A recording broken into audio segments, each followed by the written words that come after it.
Lettori di Antena 3, buona giornata e ben ritrovati con il nostro telegiornale. Anche quella di oggi è una giornata ricca di notizie e di appuntamenti. Avremo molti collegamenti anche quest'oggi perché sono tante appunto le novità di questa giornata, a partire dall'economia ma per poi arrivare alle riaperture e a una ricca pagina dello sport, perché quest'oggi è la giornata del grande tappone dolomitico per quanto riguarda appunto il Giro d'Italia, che attraverserà la nostra regione, le nostre montagne e sarà appunto una tappa segnata dal maltempo, proprio perché è stato proprio poco fa deciso di ridurre il percorso e dei passi previsti si farà soltanto il Giauma. Di questo parleremo tra poco. Sempre per lo sport ricordiamo che oggi è anche una data importante per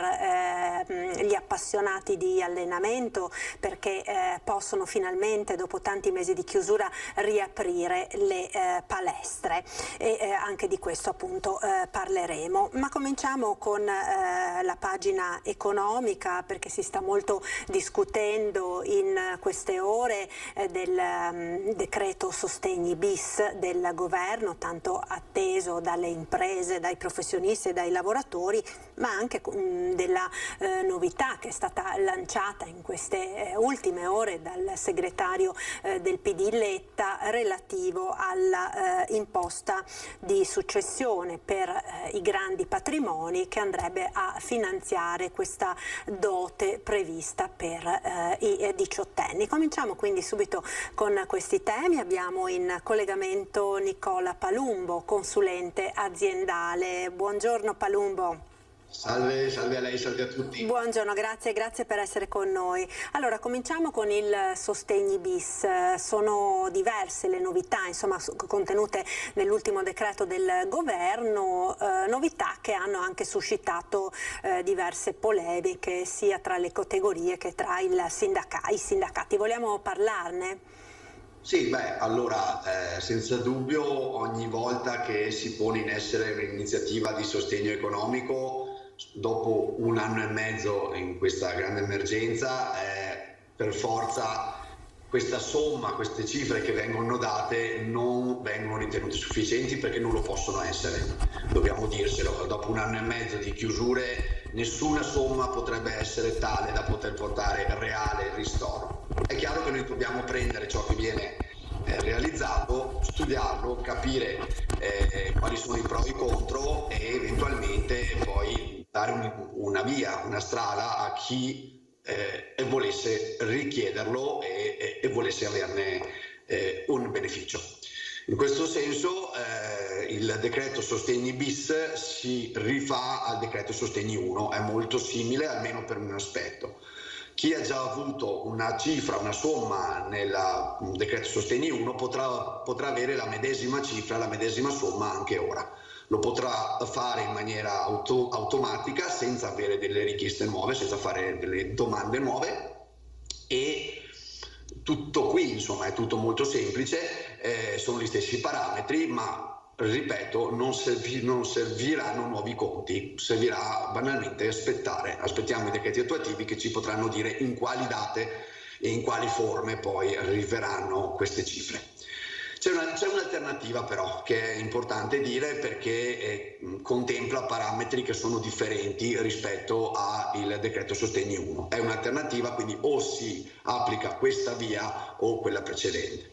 In questa alternativa noi andiamo a prendere 2 anni, che sono 2 anni atipici e non quelli classici dell'esercizio, 1 gennaio 31 dicembre, ma sono anni che si basano su un periodo che va dal 1 aprile 2019 al 31 marzo 2020. Lo confrontiamo con un altro anno che è il medesimo periodo dell'anno dopo, quindi a 1 aprile 2020, 31 marzo 2021, e andiamo a capire la perdita media mensile. Su questa perdita media mensile noi andiamo a applicare poi, laddove questa perdita sia stata superiore al 30%, un ristoro che va dal 20 al 60%. La differenza sostanziale è appunto il periodo, e credo che questo sia un intervento buono, perché ci dice che c'è stata finalmente messa attenzione sul periodo dell'emergenza, che è iniziato proprio da aprile-marzo 2020. In questo caso serve una richiesta ad hoc, quindi consiglio mio, per quello che posso contare, contattate il consulente, il professionista che ha in carico la contabilità vostra e fate i conti banalmente. Se conviene attendere il sostegno come il decreto sostegni 1 nella medesima cifra, nella medesima forma, oppure se è il caso di porre in essere una domanda nuova che invece magari potrà portare a maggiori risorse, ma c'è da attendere forse qualche giorno in più. Sono scelte che vanno fatte con carta, penna e calcolatrice insieme al professionista che assiste le varie aziende. Questo. Poi, ovvio che, ripeto, in questa fase di iniziali, speriamo durature aperture, ogni euro che viene portato va preso col sorriso. Sono d'accordo con chi dice che sono pochi, sono d'accordissimo. Ma ormai questi sono e abbiamo capito bene che risorse per tutti non ce ne possono essere rispetto alle perdite che purtroppo tantissime aziende hanno dovuto accettare. Chi oggi può aprire è chi oggi può guardare con un po' più di positività al futuro, e quindi anche in questo momento di apertura e che porta anche a un sollievo mentale, psicologico, avere qualche migliaio d'euro in conto corrente non è qualcosa che dobbiamo buttare via. Quindi il mio parere è positivo con asterisco.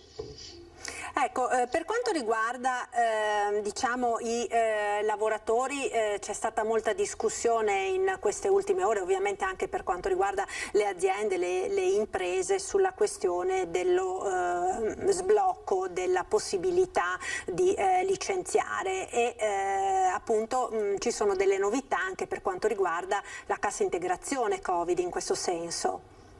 Sì, allora io tenderei a rimuovere il blocco, quantomeno perché non siamo ancora fuori dall'emergenza e siamo in una situazione in cui siamo in bilico, in un filo molto sottile, e basta poco per far scoppiare questa bolla che il blocco di licenziamenti ha aiutato a tenere stabile. La percezione di tanti che una volta tolto il blocco e tolta la cassa integrazione in deroga ci potranno essere situazioni veramente complicate con aziende che stanno soffrendo e hanno sofferto molto e che potranno procedere quindi purtroppo di tagli. Io aspetterei prima di togliere questi due importanti freni almeno a dopo l'estate. Dobbiamo capire come andrà l'estate, dobbiamo capire se a livello di emergenza sanitaria saremo finalmente fuori almeno dalla fase critica. Non è ancora questa la fase in cui dobbiamo pensare torniamo a una rimozione dei freni, degli paletti alla crisi. Questi due capisaldi vanno tenuti bene almeno per un po', questo almeno penso io. Ecco, al volo lei che cosa ne pensa di questa proposta che è stata avanzata dal Partito Democratico di un'imposta di successione sui grandi patrimoni, quelli oltre i 5 milioni di euro, per finanziare questa dote, diciamo, che verrebbe data ai diciottenni? Ma allora, guardi, quando qualcuno pensa alle fasce più deboli, anzi più giovani sono in questa fascia perché non hanno un futuro certo e un futuro solido come invece potevano anche altre persone, generazioni, accoglie la mia posizione, nel senso che credo sia un tema fondamentale per i prossimi anni. Io però vorrei dire che come sempre in Italia, quando abbiamo bisogno di soldi, dobbiamo pensare a come tagliare, come risparmiare, come efficientare, ma andiamo sempre a pensare alla soluzione più comoda, ovvero sia aumentiamo le tasse. Quindi se da un aspetto l'iniziativa del segretario Letta ha una logica, ha una direzione che mi vede favorevole, il metodo non mi piace, non lo trovo giusto, non lo trovo equo, e penso sia sempre la soluzione più comoda. Ci mancano i soldi, aumentiamo le imposte. Io invece per una volta però penso che non succederà, si pensasse a mi mancano i soldi, inizio a tagliare ciò che non funziona, inizio a spenderli meglio, inizio a far pagare chi spreca. Anche in questa emergenza ne abbiamo avuto grandi sprechi e questo poi con quale faccia ci può portare ad andare a chiedere alla gente guarda, io li ho sprecati, adesso mi servono i soldi per una dote, aumentiamo le imposte. Certo, è un tema, io non apprezzo il fatto di alzare le tasse, non lo trovo giusto. Ecco, allora mi stavo girando proprio perché vedo nel monitor alle mie spalle in collegamento da Agordo il collega Christian Arboit che con Simone Merlo sta seguendo il Giro d'Italia. Palumbo, so che lei è anche un grande appassionato di ciclismo, quindi non so se vuole rimanere collegato, così abbiamo qualche anticipazione dai colleghi. Una tappa del Giro, un tappone dolomitico tanto atteso, che però deve fare i conti purtroppo con il maltempo, con il forte maltempo che sta appunto attraversando la nostra regione in queste ore. Christian, buongiorno, a te la linea.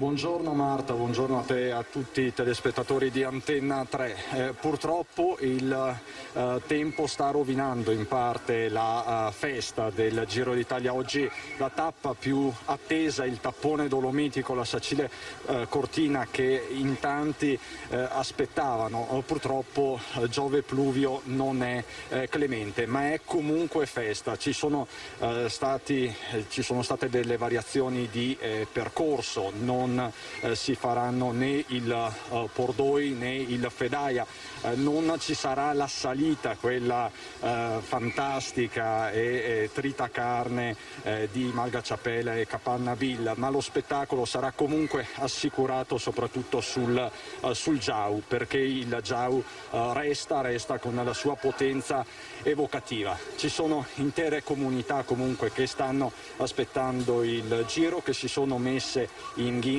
per accogliere la carovana rosa, perché comunque sono momenti di grandissimo sport e le Dolomiti sono sempre belle. Abbiamo l'onore di avere qui con noi, è veramente un piacere, un onore, il Cavalier Luigi Francavilla, presidente onorario di Luxottica. E Luxottica sappiamo cosa rappresenta per l'Agordino, per la provincia di Belluno e per il Veneto, per l'Italia e per il mondo, Cavaliere.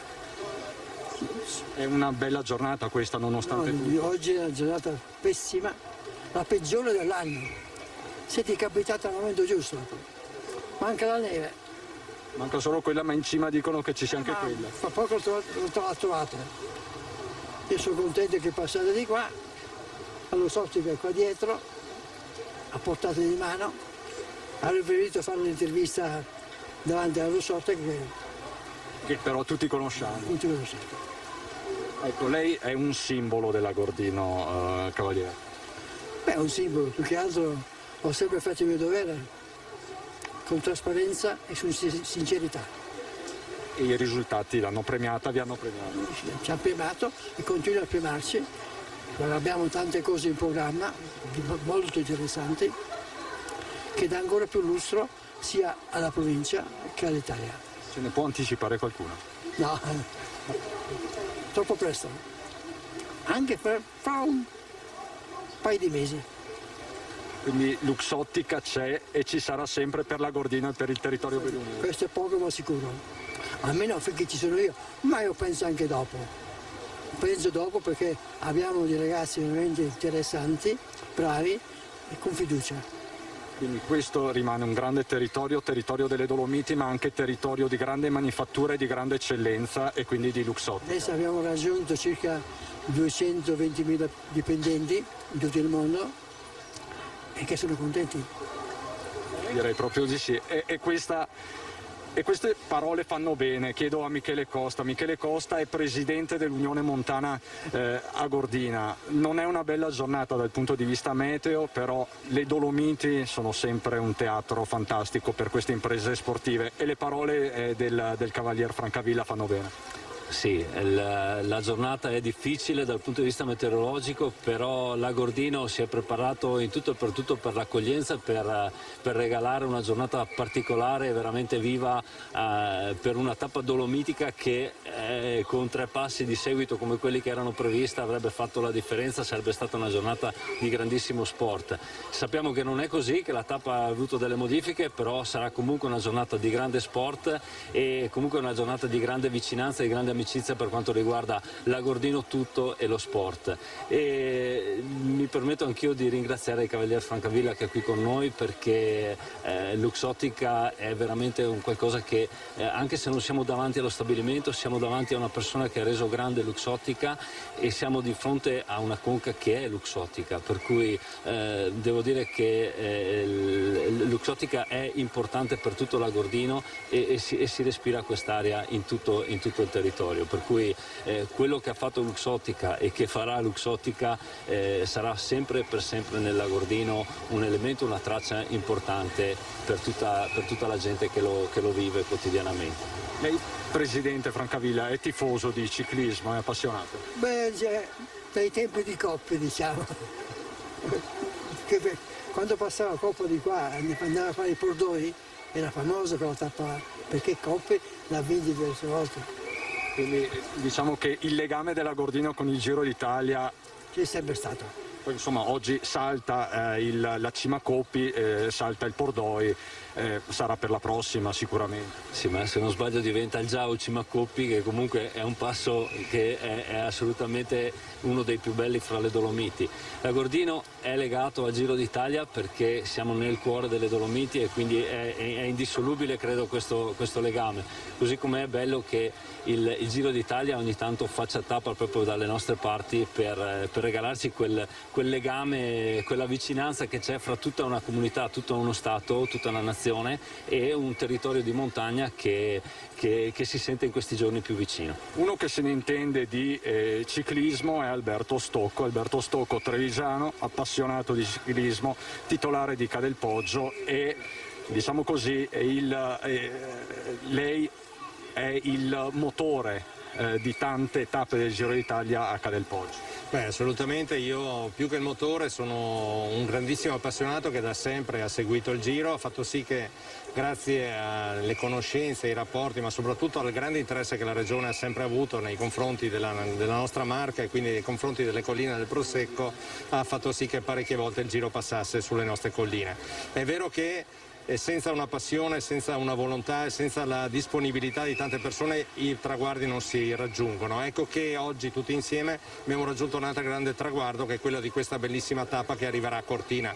Cortina, la perla delle Dolomiti, sicuramente passando sull'Agordino che dà degli spettacoli. Abbiamo visto lo stesso, anche se c'è tantissimo brutto tempo, tantissime persone che sono qui ad acclamare i propri campioni. Noi ne abbiamo parecchi nel Trevigiano, ne abbiamo parecchi nel Bellunese, parecchi giovani che stanno crescendo, che sicuramente continueranno questa attività. Grazie Stocco, grazie Presidente Costa e grazie soprattutto Presidente Francavilla. La giornata è iniziata, come sapete, da Sacile, poi ha lambito anche la provincia di Treviso, in particolare Colle Umberto. Noi questa mattina siamo stati a Colle Umberto davanti la casa di Bottecchia, che nel 1924 vinse il Tour de France. Questo è il clima a Colle Umberto. Questa è una giornata importante per Colle Umberto perché rimarcate il fatto che voi siete terra di ciclismo dei tempi del grandissimo Bottecchia. Assolutamente sì, non potevamo non farci mancare un'occasione come questa, che era meravigliosa e propedeutica anche al 2024, perché nel 2024 Ottavio Bottecchia festeggerà i 100 anni della vittoria del Tour de France. Quindi noi volevamo cogliere e abbiamo colto con entusiasmo. Di fatto ricordate al Giro d'Italia la vostra vocazione di terra del ciclismo. Lei è riuscito anche a modificare il percorso della tappa. Bene, diciamo che è stato uno spunto che è arrivato dalla Presidente della Proloco.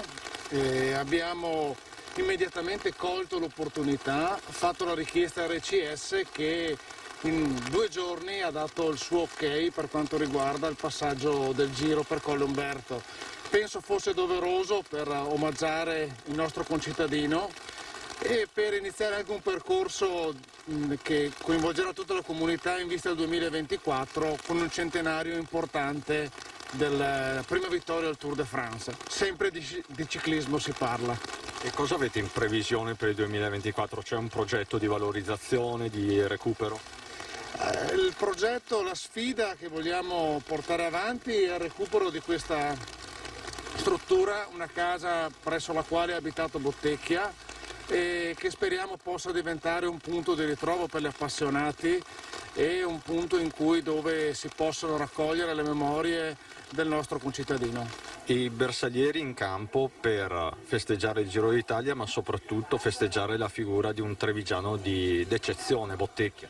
Sì, è veramente un trevigiano d'eccezione, un sportivo, ma soprattutto un bersagliere che è stato arruolato nel 6° reggimento bersaglieri come ciclista ardito e ha combattuto la prima guerra mondiale sul Carso e poi sul Piave. Quindi voi non lo ricordate solo come grande sportivo ma anche come bersagliere? Diciamo per noi è un onore, un piacere e una soddisfazione aver avuto un grande eroe tra noi iscritti bersaglieri e soprattutto un grande combattente della prima guerra mondiale dove ha avuto anche la riconoscenza delle medaglie di bronzo. Ecco, allora questa è l'attesa dunque del Giro d'Italia questa mattina a Colle Umberto. Ringrazio quindi per il collegamento Christian Arboit e Simone Merlo da Asolo. Saluto Nicola Palumbo che ha seguito appunto il collegamento sul Giro d'Italia e saluto anche il prossimo ospite, Yuri, gestore della palestra di Maser Dorian Gray, perché quest'oggi, come dicevamo, è una giornata importante per tutti coloro che amano le palestre, perché finalmente dopo tanti mesi di chiusura si riapre. Buongiorno Yuri, grazie per essere con noi. Buongiorno a tutti voi. Buongiorno, allora le chiedo solo un attimo di pazienza perché andiamo in pubblicità, subito dopo torniamo da lei per vedere anche com'è insomma la situazione nelle palestre questa mattina, in questa prima mattina di riapertura. Linea alla regia, tra poco.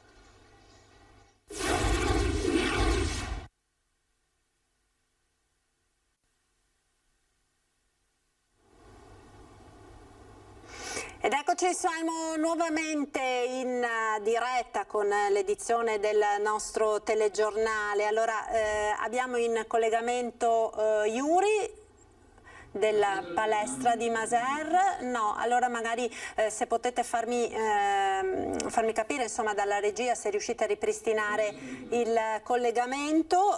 Intanto abbiamo una notizia di cronaca che ci arriva dall'autostrada 22 del Brennero, perché ieri sera i vigili del fuoco di Bardolino sono intervenuti per un grave incidente stradale. Un'auto è entrata al casello di Verona Nord per motivi ancora in fase di accertamento, ha percorso contromano la corsia in direzione Affi. Dovremmo avere anche delle immagini che ci hanno inviato i vigili del fuoco. Giunta all'altezza del chilometro 215 la vettura si è scontrata con altre 2 auto con a bordo 2 persone e un'altra con 4 persone regolarmente in transito. In tutto quindi sono state complessivamente 7 le persone coinvolte nell'incidente, compreso l'uomo alla guida del mezzo che viaggiava contromano, unico ad essere trasportato in ospedale per accertamenti. Tutti gli altri sono stati visitati e medicati sul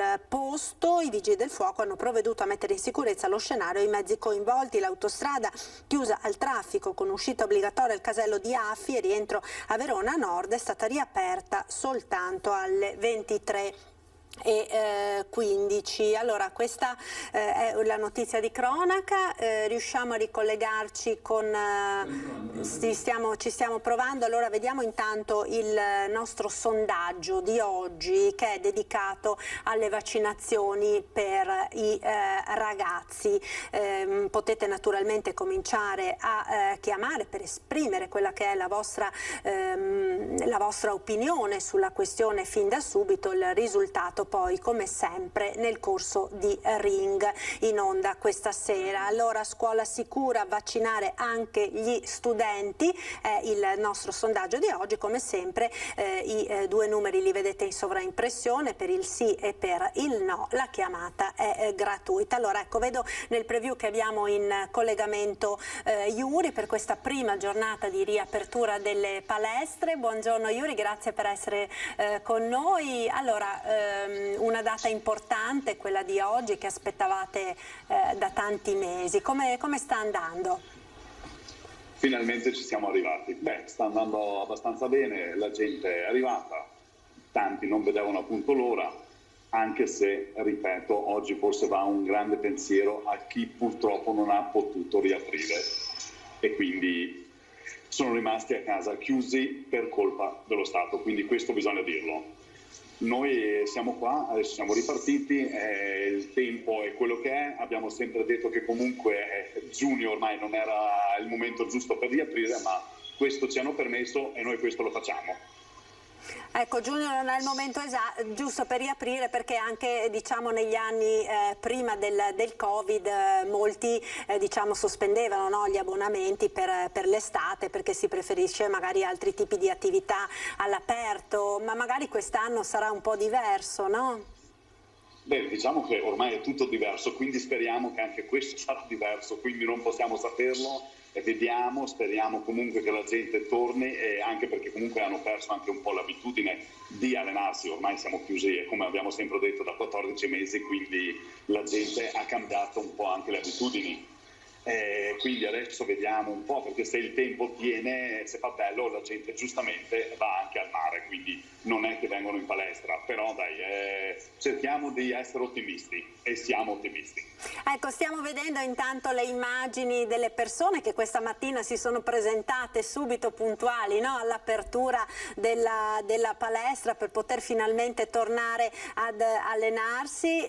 Che cosa le hanno detto? Perché immagino siano stati anche dei momenti emozionanti per voi. Allora, diciamo che noi, a differenza forse delle altre palestre, noi essendo stati sempre in qualche maniera aperti, quindi la gente, diciamo, che era anche abbastanza abituata. Poi però è arrivata anche quella gente che durante questo periodo appunto non poteva venire o ha scelto di non venire, e quindi con tanta emozione sono ritornati e tanti hanno chiamato per avere delle informazioni per come ripartire. Ecco, per quanto riguarda le normative di sicurezza, ovviamente i protocolli sono molto rigidi e molto precisi, proprio per garantire degli allenamenti in sicurezza. Come vi siete organizzati? Ma diciamo che a noi le regole non ci hanno mai fatto paura, perché comunque lo sport insegna le regole e soprattutto di rispettare le regole. Noi abbiamo sempre rispettato e noi continuiamo a rispettare le regole, che alla fine ormai la gente ha capito come comportarsi, quindi questo è l'ultimo dei problemi. Importante era ripartire. Bene, Yuri, io la ringrazio per essere stato con noi. Naturalmente tutti speriamo, insomma, che questa ripartenza sia veramente una ripartenza definitiva per tutte le attività che sono rimaste chiuse, alcune delle quali continuano anche a rimanere chiuse in questo periodo. Grazie naturalmente e buon lavoro. Un saluto a lei. Grazie. Grazie. Allora, noi ora tra pochissimo dovremo collegarci con Marghera, la sala della protezione civile, dove come ogni giorno sta per cominciare il punto stampa del presidente della regione Zaia alle 12:30. Magari se mi fate vedere nel preview, così riusciamo a capire quando possa riprendersi la linea il collega di Marghera, che che sta appunto seguendo la conferenza stampa del presidente della regione Zaia. Allora, per quanto riguarda la cronaca, abbiamo anche un'altra notizia, ma ve la do dopo, perché è arrivato proprio in questo momento il presidente della regione. Linea dunque a Marghera. Allora, buongiorno a tutti, inizierei col bollettino. Buon inizio di settimana a tutti voi. Molecolari 5.318.000 e test rapidi 4.704.000. In totale sono 10.022.766. Quindi con oggi abbiamo passato i 7 milioni di 10 milioni di test, di tamponi, cifra impensabile il 21 febbraio 2020, oggi invece una ordinaria amministrazione. 10.022.766, 10.022.766. I tamponi delle ultime 24 ore hanno rintracciato 150 positivi. Vi do un dato, sono 7 province, 7 per 2 è 14, sono una ventina per provincia, per capirci. E infatti su 10.429 tamponi l'1,44% di incidenza.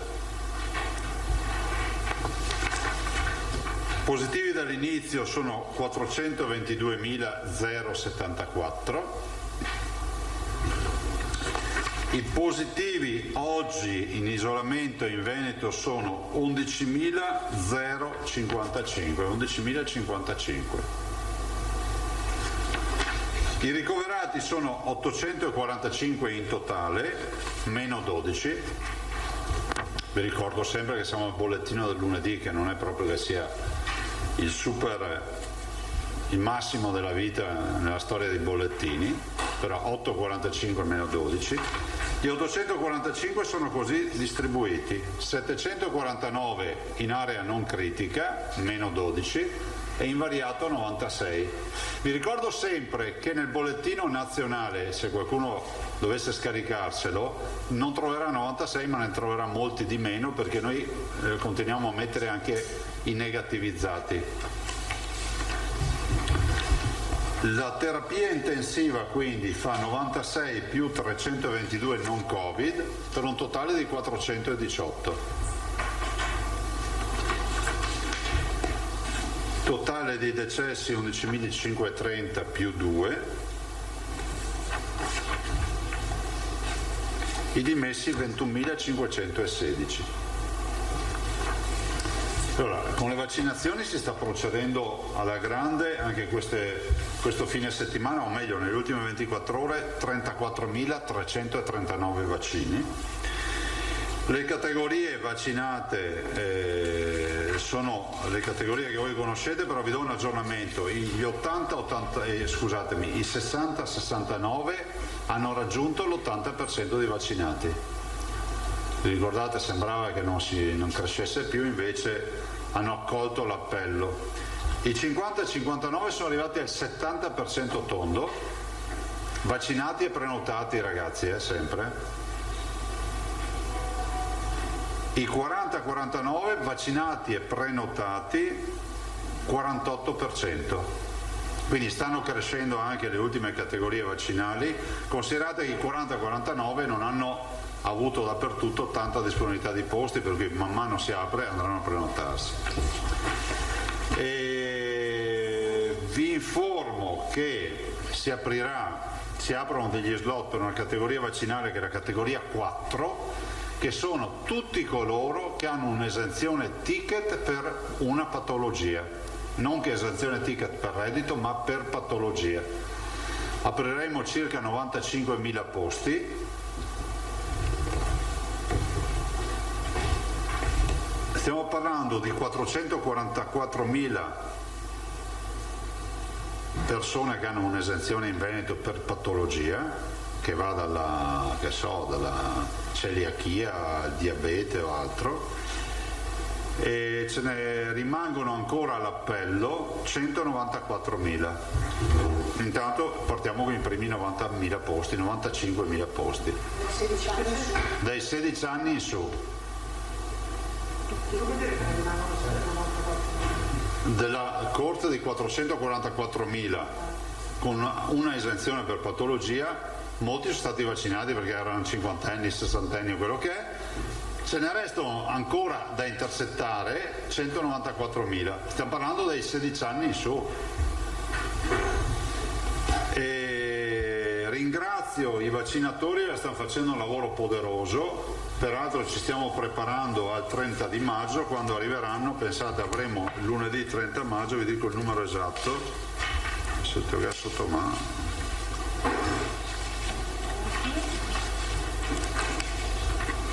$454.000 vaccini. Quindi sarà una settimana forte e tosta perché può viaggiare a 50.000 vaccini al giorno. Prima di passare la parola a voi, lasciatemelo fare, lo faccio sempre volentieri, ma lo faccio ancora di più oggi, faccio gli auguri alla nonna Ida, la signora Ida, di Ponte di Brenta, vaccinata, quindi salutiamo la nonna Ida, che oggi compie 112 anni. Quindi nonna Ida di Ponte di Brenta, buon compleanno veramente da parte di tutti noi per i suoi 112 anni. Domande ragazzi? Cosatto e poi Manzani e poi Di Giorgio. Buongiorno Presidente. Buongiorno.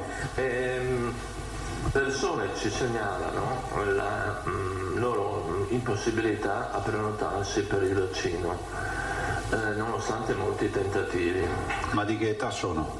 Sono di età per esempio 60, 62, 65, 66. Saranno ultimati i posti in agenda? Esatto. In quella ULS? Ecco, ma siccome ci sono varie ULS, sembra che hanno ultimato le dosi disponibili, lei ha fatto riferimento a una possibile redistribuzione di dosi che attualmente sembrerebbero concentrate e limitate tra Treviso e Verona. No, allora attenzione, le dosi sono sempre state distribuite in base alla popolazione. Prima roba che non passi il concetto che qualcuno è stato privilegiato.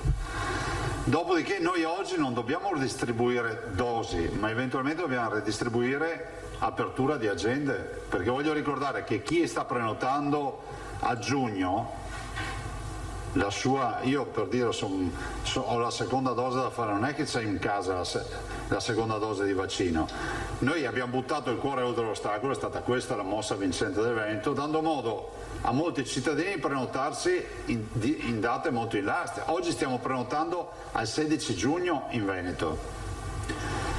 Quindi stiamo vedendo per quale motivo in alcune ULS, ad esempio la 2 a Treviso, ci siano ancora degli spazi in agenda.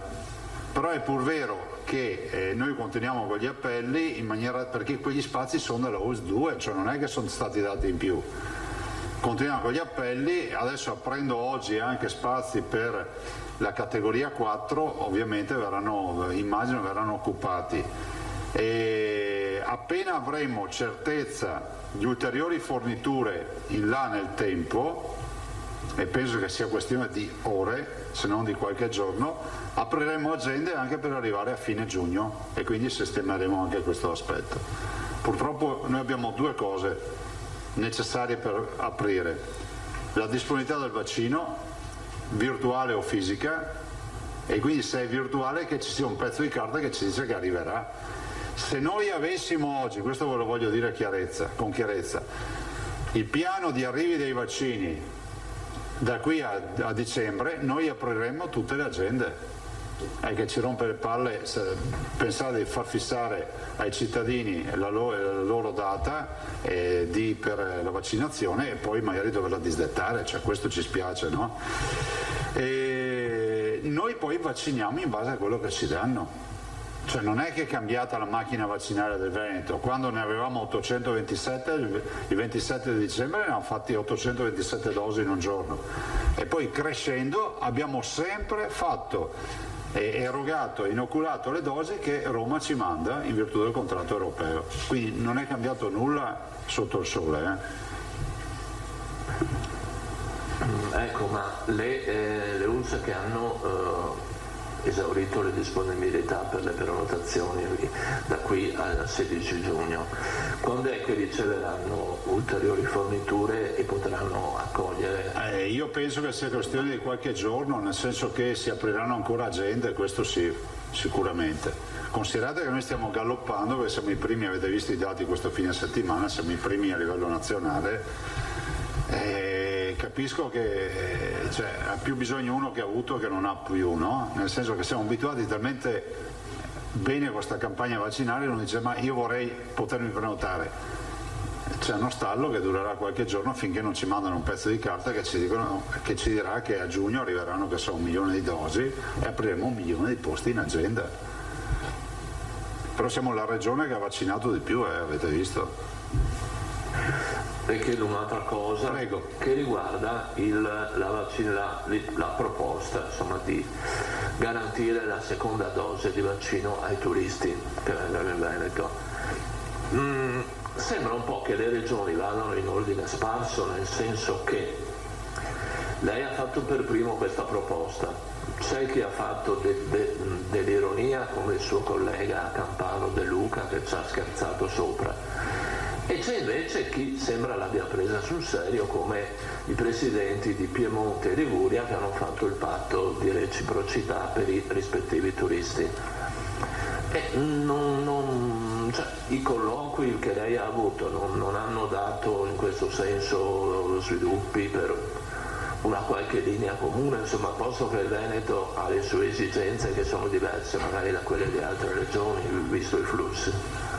Intanto approfitto per esprimere nuovamente la mia solidarietà al collega Cirio e la nostra vicinanza della comunità veneta per la tragedia che è accaduta in Piemonte con la storia della cabina, della funivia e del dolore che questo ha provocato, coinvolgendo più famiglie e tanti cittadini, e quindi veramente la vicinanza totale al collega Cirio e alla comunità piemontese.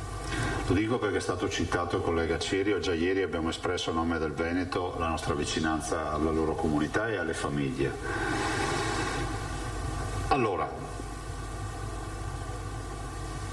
l'approccio rispetto al vaccino in vacanza è un approccio che varia a seconda del contesto turistico dove ti trovi.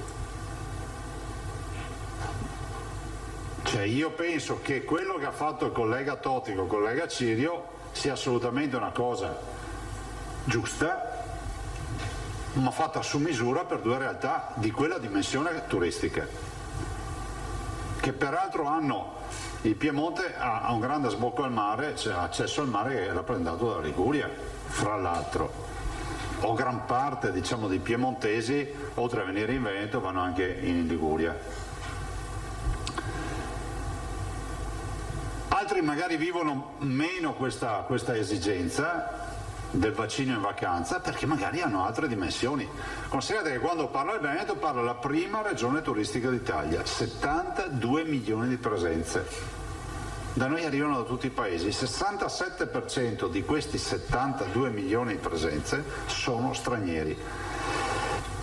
E poi sono tutti gli italiani, avete visto, siamo partiti con la campagna di promozione anche in Italia oltre che all'estero.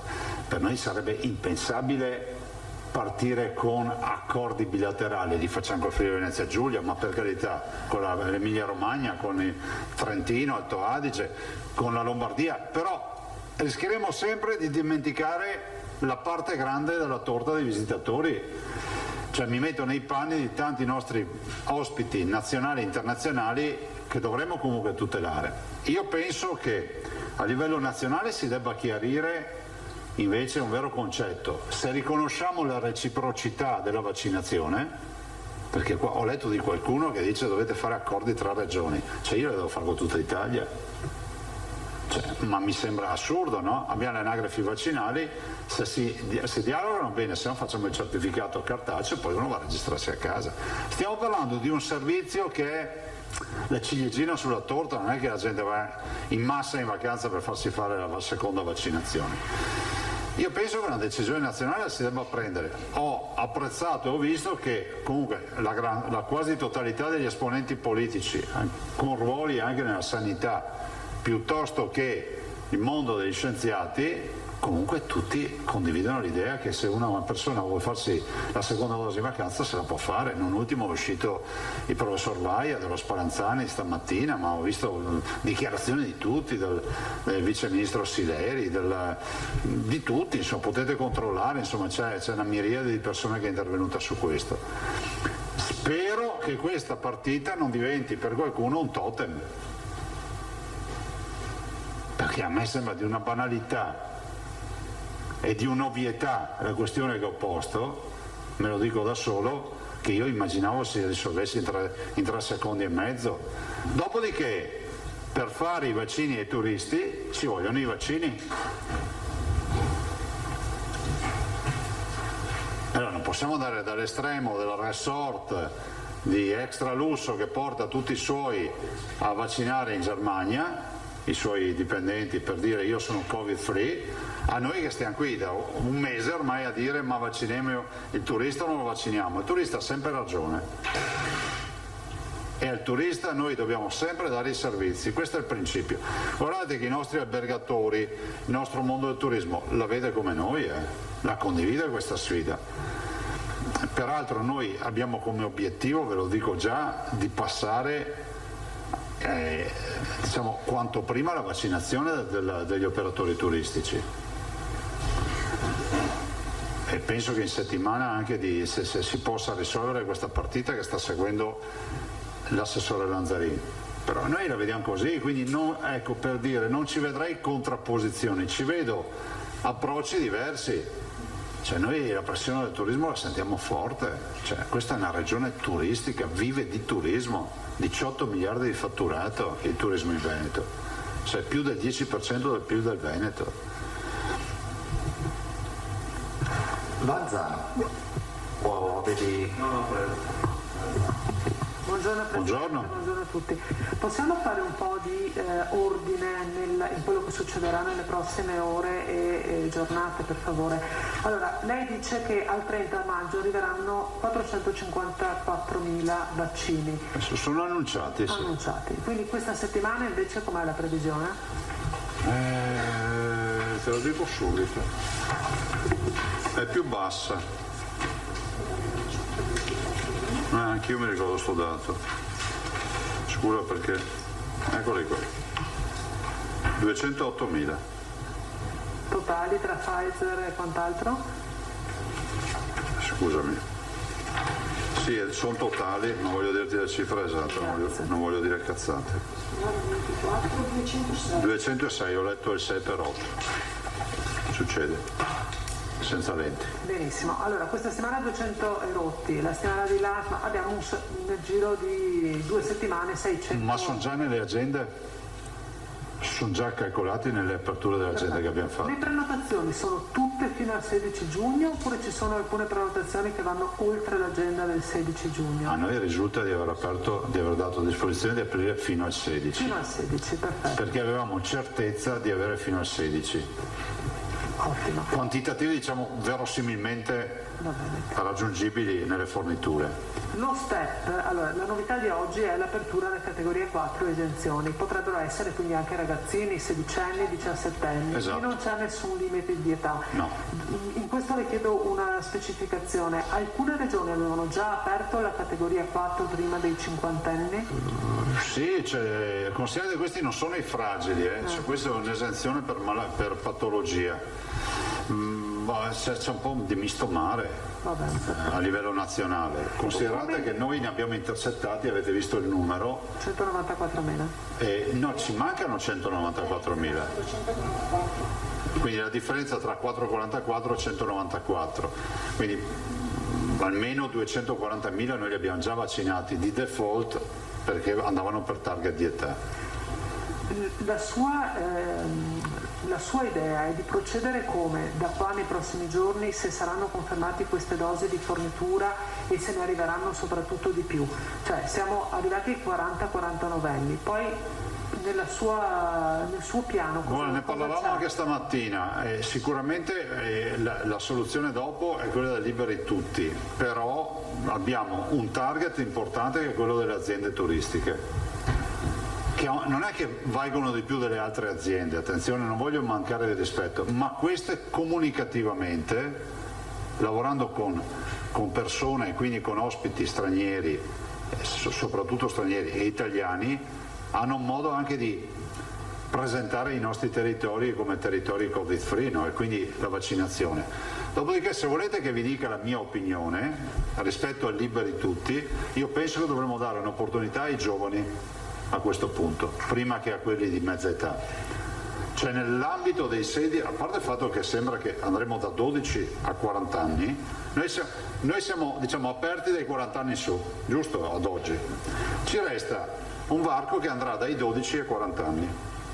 Io penso che la grande mobilità estiva sarà garantita e la più alta esposizione ce l'avranno i ragazzi, che è giusto che vivano quest'estate, quindi è anche giusto che se qualcuno vuole vaccinarsi che lo mettiamo nelle condizioni di potersi vaccinare. Quindi si rovescia un po' il paradigma nel liberi tutti, no? Diciamo ok, tutti potranno vaccinarsi, ma vorremmo dedicare un contingente di vaccinazioni privilegiato ai più giovani. Quindi Presidente potrebbe essere un liberi tutti, ma avendo 100 dosi ne riserva un po' di più 80 ai giovani e poi vediamo se li utilizzano. Penso che un ventenne che si farà le spiagge, farà i locali, farà le discoteche, farà gli aperitivi, come si può dire, dal punto di vista epidemiologico rischia di intercettare con più facilità il virus che uno che se ne sta a casa o in vacanza e se ne sta tranquillo a farsi le passeggiate sulla Marmolada da qualche parte, insomma, senza nulla togliere a chi sta tranquillo. E nella percentuale delle prenotazioni, dei posti prenotabili, una fascia più alta potrebbe essere data appunto al target turistico, allora, inteso come operatori? Sì, quindi lo scenario che noi vediamo è questo: il turismo, che sono circa 80.000, abbiamo detto, con i centri estivi. No, allora, turismo stiamo raccogliendo un po' i numeri e arriveremo tra turismo tutto, quindi vuol dire tutta la ricezione alberghiera anche termale, quindi non solo mare, montagna, lago, termale, poi i parchi divertimento, quindi i grandi parchi divertimento che ci sono, e tutta l'area aperta, quindi il camping, arriveremo attorno agli 80.000 addetti che lavorano all'interno di queste strutture. Più i centri estivi. Centri estivi abbiamo fatto un conto tra le giovanili pastorali, quindi quelli che appartengono al mondo della parrocchia, FISM, quindi 06, quindi scuole materne, asili, e ANCI, quindi comuni, arriviamo ad altri 35.000 che sono soprattutto giovani, quindi qua intercettiamo perché sono ragazzi che vanno dai 17 anni, 18, perché poi sapete i volontari, gli operatori sono ragazzi molto giovani, anche ai 25, quindi sono già una fascia di ragazzi molto giovani. E come pensate di identificarli? Perché lì non c'è il codice fiscale che tenga.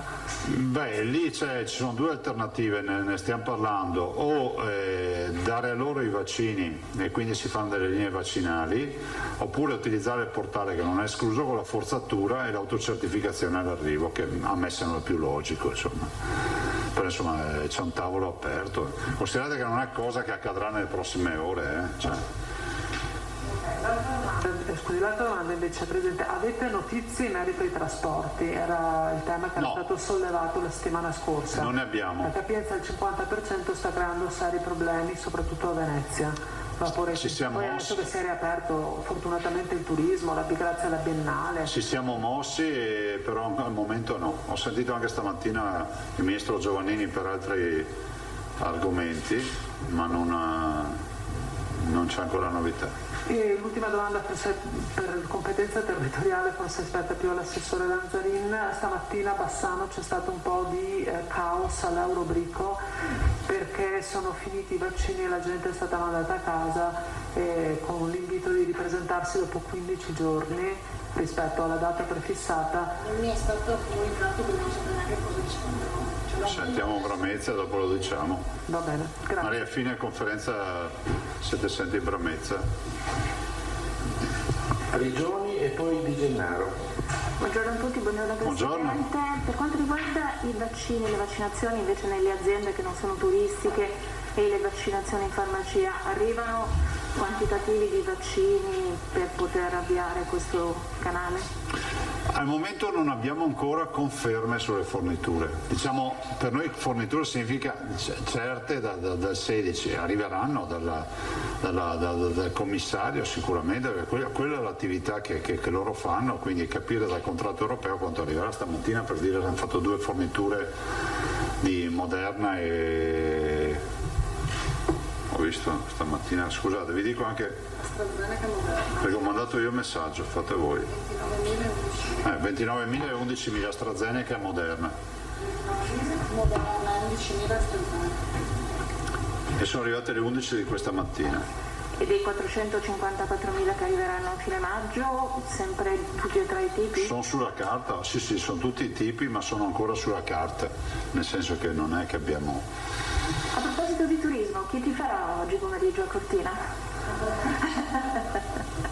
Ho sentito che hanno anche chiuso dei passi per la neve, per cui a me spiace perché abbiamo investito tanto come regione su questa tappa di Cortina, sulla partenza di Cittadella, e che fra l'altro mi spiace non sia stato a Cittadella, ma purtroppo avendo fatto l'arrivo di Verona il giorno prima e avendo saltato l'inaugurazione del Biennale, ho dovuto, e l'ho fatto con piacere, partecipare sabato mattina, fra l'altro sempre alla Biennale, alla presenza del ministro Franceschini e del Presidente della Camera.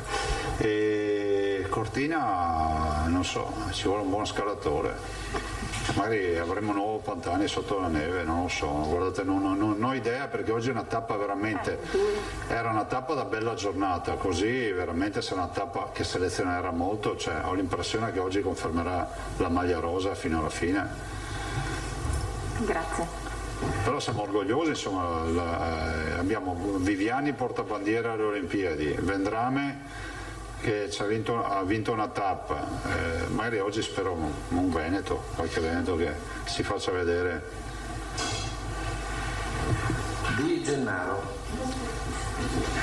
Scusa, un'altra domanda, Antonello? Buongiorno Presidente, mi scuso, non so se mi sono perso questa informazione. Per quanto riguarda, diciamo, la seconda dose in trasferta, tra virgolette, lei ha sempre detto ovviamente che sarebbe un servizio molto importante da offrire ai turisti. Volevo chiedere se lei ha notizie di altri stati, di altre regioni a vocazione turistica che abbiano già pensato a questa soluzione. Non ce l'ho. Non risulta che ci sia un... non ve lo so dire. Va bene, grazie. Prego. Altre domande? Grazie. Assessore, avevi qualcosa da comunicare? No, c'è un'altra signora che le facciamo gli auguri, Giovanna Rita Parolin di Lovadina, fa 100 anni oggi. Auguri, 112 e 100 anni. Prego, Assessore. Allora, l'USL Pedemontana e quindi la direttore generale Branezza mi dice che hanno spostato ieri 300 persone, ma sono state tutte avvisate con SMS.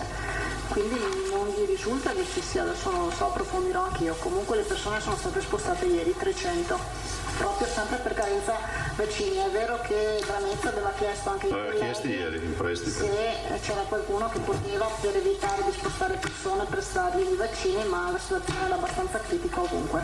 Sì, è probabile una cosa, mi permetto di dire, che ci sia una persona, 2 o 3 su queste 300 che non abbia ricevuto il messaggio, che non ha letto il messaggio, che si è presentata. Però insomma, se volete vediamo anche i numeri precisissimi sul tema degli avvisi. Buon lavoro, noi andiamo a Cortina adesso. Grazie. Andremo a vedere questo tappone di montagna e fra l'altro volevo complimentarmi della Biennale per la premiazione del Leone d'Oro, quindi c'è un bel personaggio, è stato premiato, quindi a me è piaciuto. Fra l'altro ha fatto robe grandi, no? Bene, molto bene. E chissà, ho visto Venezia con i turisti, vedo i dati del Veneto si stanno incrementando le prenotazioni e quindi dico venite in Veneto perché rischiate di mancare solo voi. quest'anno faremo l'evento, l'anno d'oro, avanti tutta. Grazie ancora, buon lavoro, buongiorno.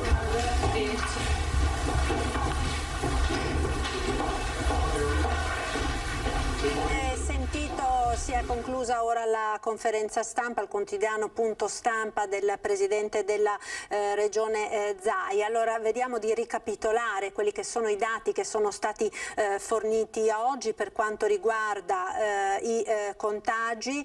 Si conferma questo trend di calo che si è verificato appunto nelle ultime settimane. I positivi di oggi siamo a 11.055 persone positive in Veneto in isolamento, calano anche i ricoverati, 845, meno 12 rispetto a ieri, 749 sono in area non critica, 96 in terapia intensiva. Quest'ultimo dato è costante, i decessi sono 2.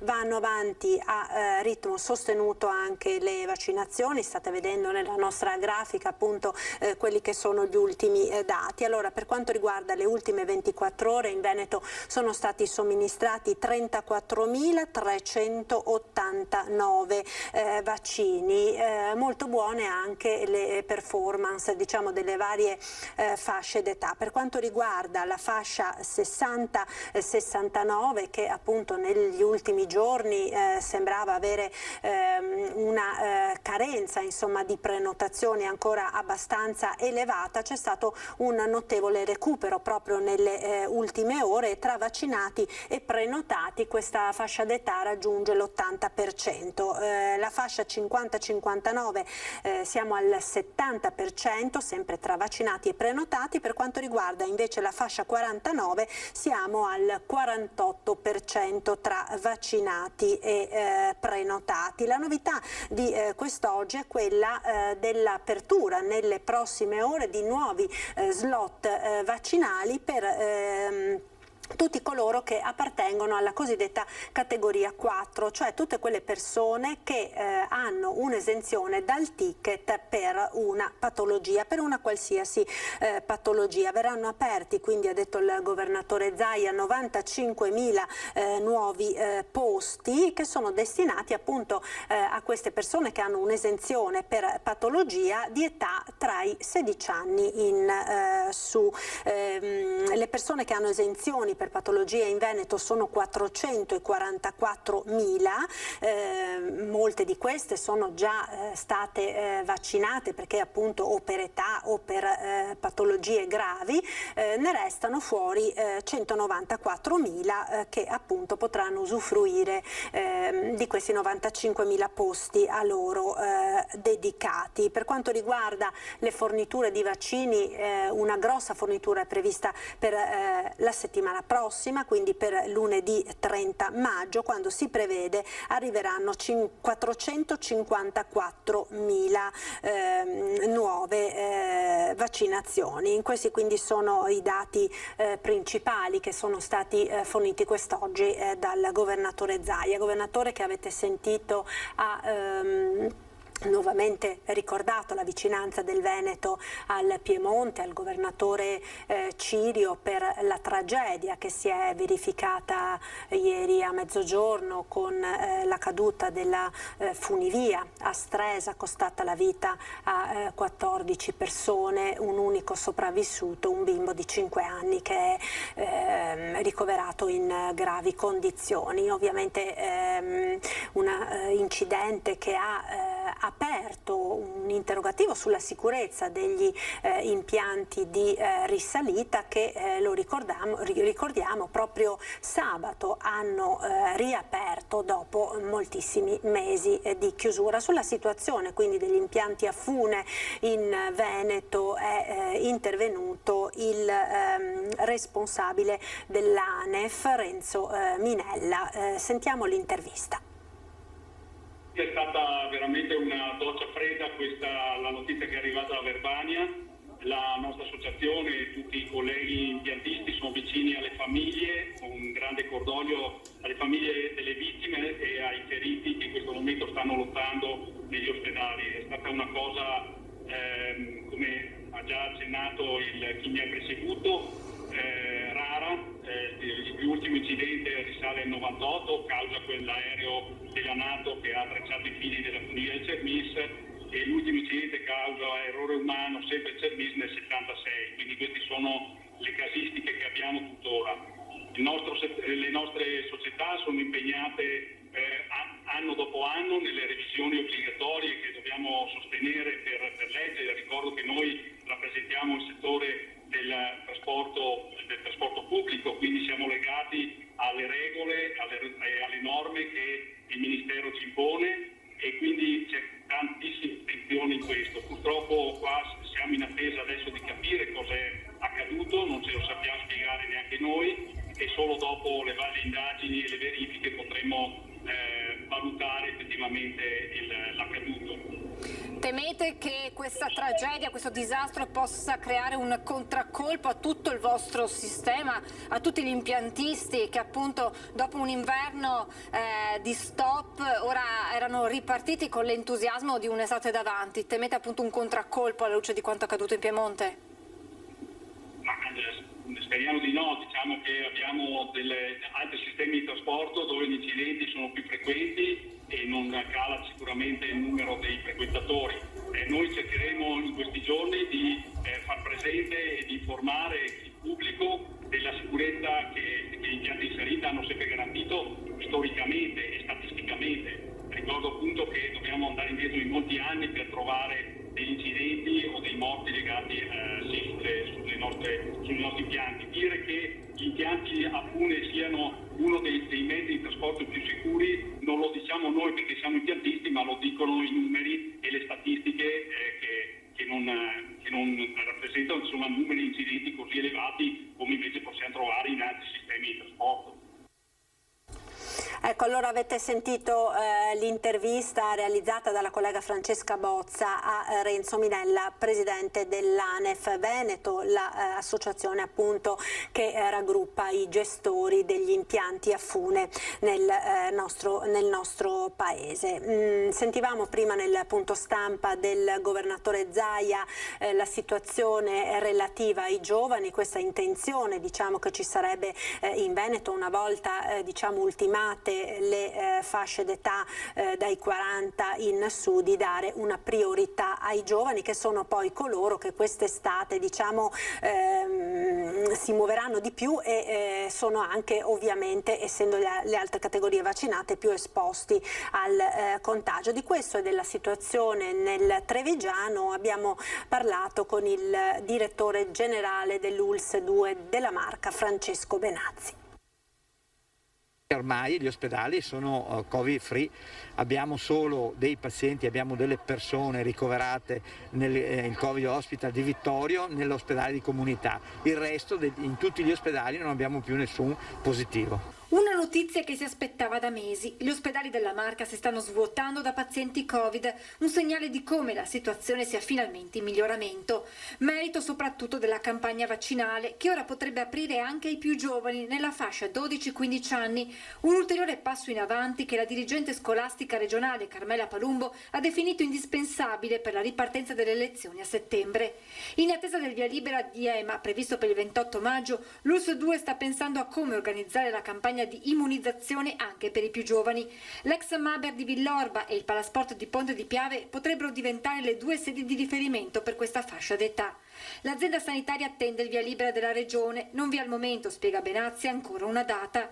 Il presidente Zaia nei giorni scorsi aveva spiegato come le prenotazioni per gli over 40 restano aperte fino al 16 giugno, aggiungendo anche che se dovessero rimanere molti posti disponibili, la regione potrebbe procedere con un libera tutti, ovvero con le vaccinazioni per la restante popolazione, dunque anche per gli adolescenti. Ci organizzeremo addirittura con un paio di punti tipo Ponte di Piave e Treviso, quindi per fare le vaccinazioni fino alle ore 24, in modo tale da riuscire a prendere sia chi lavora sia i giovani che magari dopo vanno a Jesolo, vanno in giro.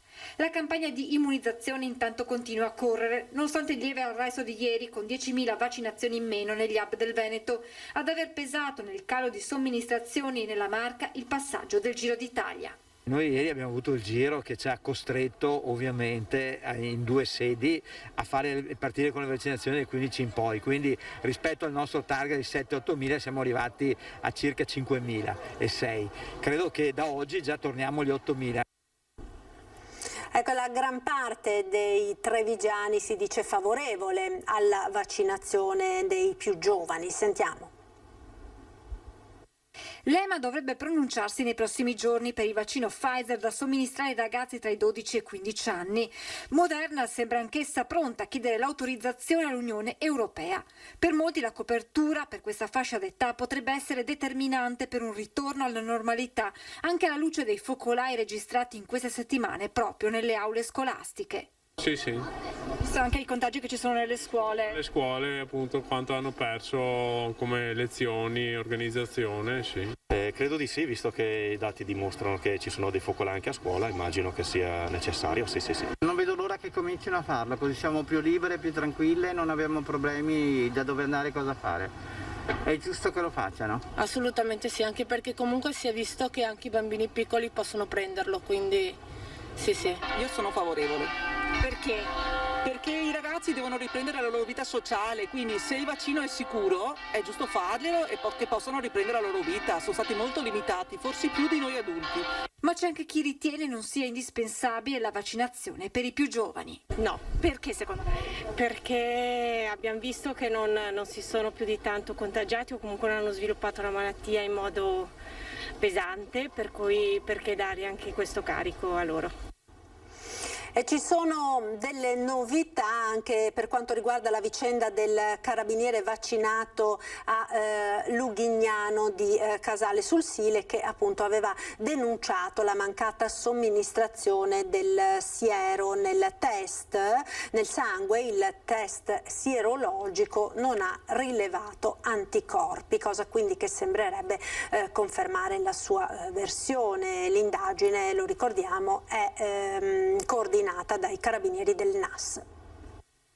Niente anticorpi nel sangue, questo è l'esito del test sierologico a cui si è sottoposto il carabiniere che qualche settimana fa si era presentato al lab di Lughignano per ricevere la prima dose di vaccino anti-Covid.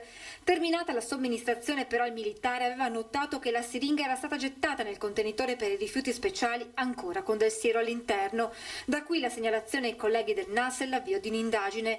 L'assenza della risposta anticorpale potrebbe significare che il vaccino non è stato inoculato, ma per averne la certezza potrebbe tornare utile un ulteriore accertamento. Per essere certissimi, dovremmo anche fare la vaccinazione, la prima dose, e poi ripetere gli anticorpi, perché purtroppo pochissimi sono nel mondo, ma ci sono anche i non responder, cioè coloro che con la prima dose non attivano o attivano pochissimo gli anticorpi, la risposta anticorpale.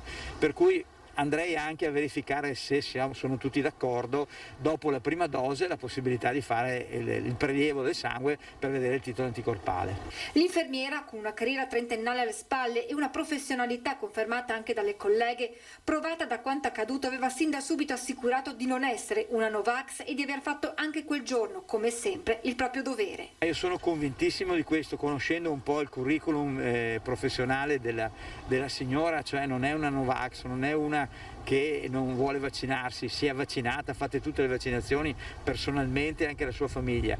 Credo che sia proprio un problema di stanchezza, però credo che non ci sia assolutamente nessun tipo di ragionamento, non voglio vaccinare per principio. Intanto l'infermiera è tornata al suo consueto incarico. L'infermiera chiaramente l'abbiamo non messa nei centri vaccinali, anche perché il suo lavoro è un lavoro di assistenza domiciliare. E torniamo ora a parlare del Giro d'Italia con i nostri inviati a seguire appunto la tappona dolomitica di oggi, che purtroppo, l'abbiamo sentito nei collegamenti precedenti, è fortemente segnata dal maltempo che ha quindi cancellato alcune delle salite più attese. Rimane però quella del Passo Giau, nel quale appunto vedo già collegato Christian Arboit con Simone Merlo. Christian.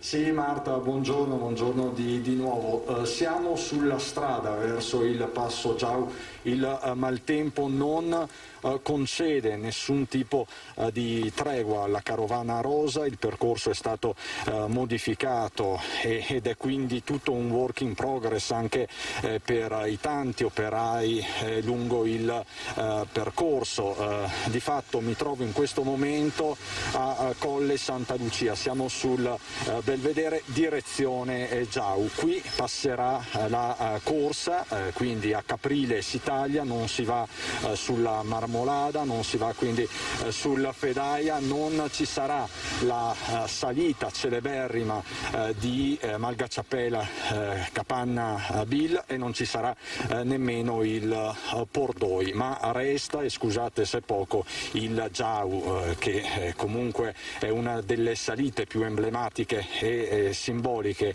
del Giro d'Italia da sempre. Ci sono comunque degli irriducibili che non rinunciano alla corsa, non rinunciano al loro Giro d'Italia. Ciao, voi arrivate da dove? Noi arriviamo da Piacenza. Quindi da Piacenza? Siamo in trasferta da Piacenza.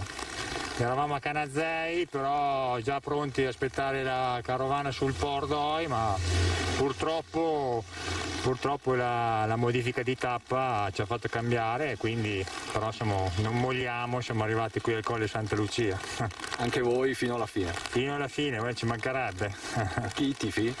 Ma in generale per un italiano, dai, insomma, mi sarebbe piaciuto vedere Ciccone sul podio, vediamo se ancora qualche tappa. Caruso è giovane.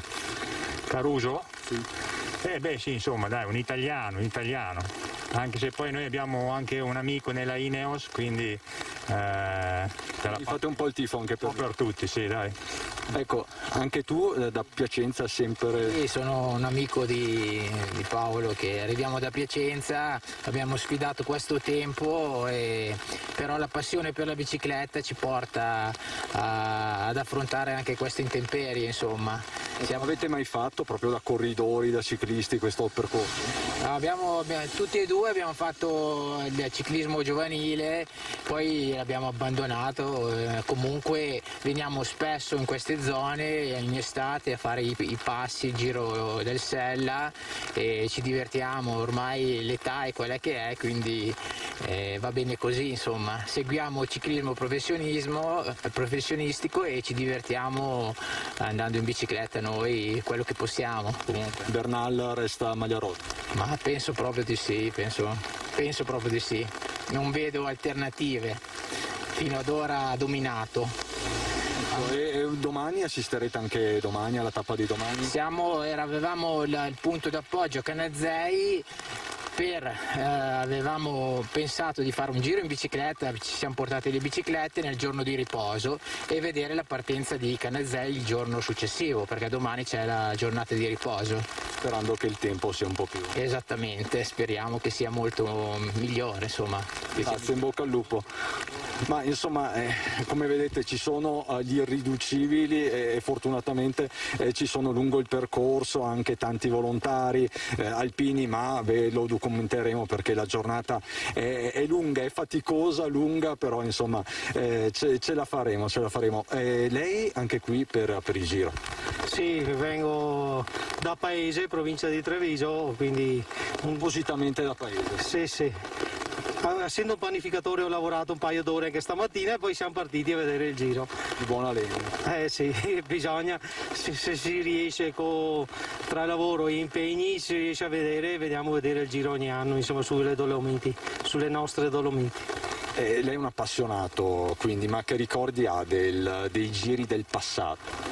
Io ricordo una volta i corridori ancora con Indurain che sono passati 2 volte nel Pordoi alle 2 del pomeriggio sotto il sole, lasciavano la scia di sudore per terra e dopo 2 ore sotto la tempesta. Passare 2 volte nel Pordoi e vederli così è stato emozionante. Temprati? Sì, temprati. Chi è il suo preferito in questo Giro d'Italia? Ma una volta avevo i preferiti, adesso che mi piace vedere lo sport e tifiamo poi un italiano, insomma siamo in Italia, Giro d'Italia, e quindi purtroppo non è tra i primi in classifica, però Nibali alla sua età però ci ha fatto vivere dei bei momenti, insomma, nel Giro d'Italia. I trevigiani hanno avuto la soddisfazione l'altro giorno sulla Siena Bagno di Romagna di Andrea Vendrame.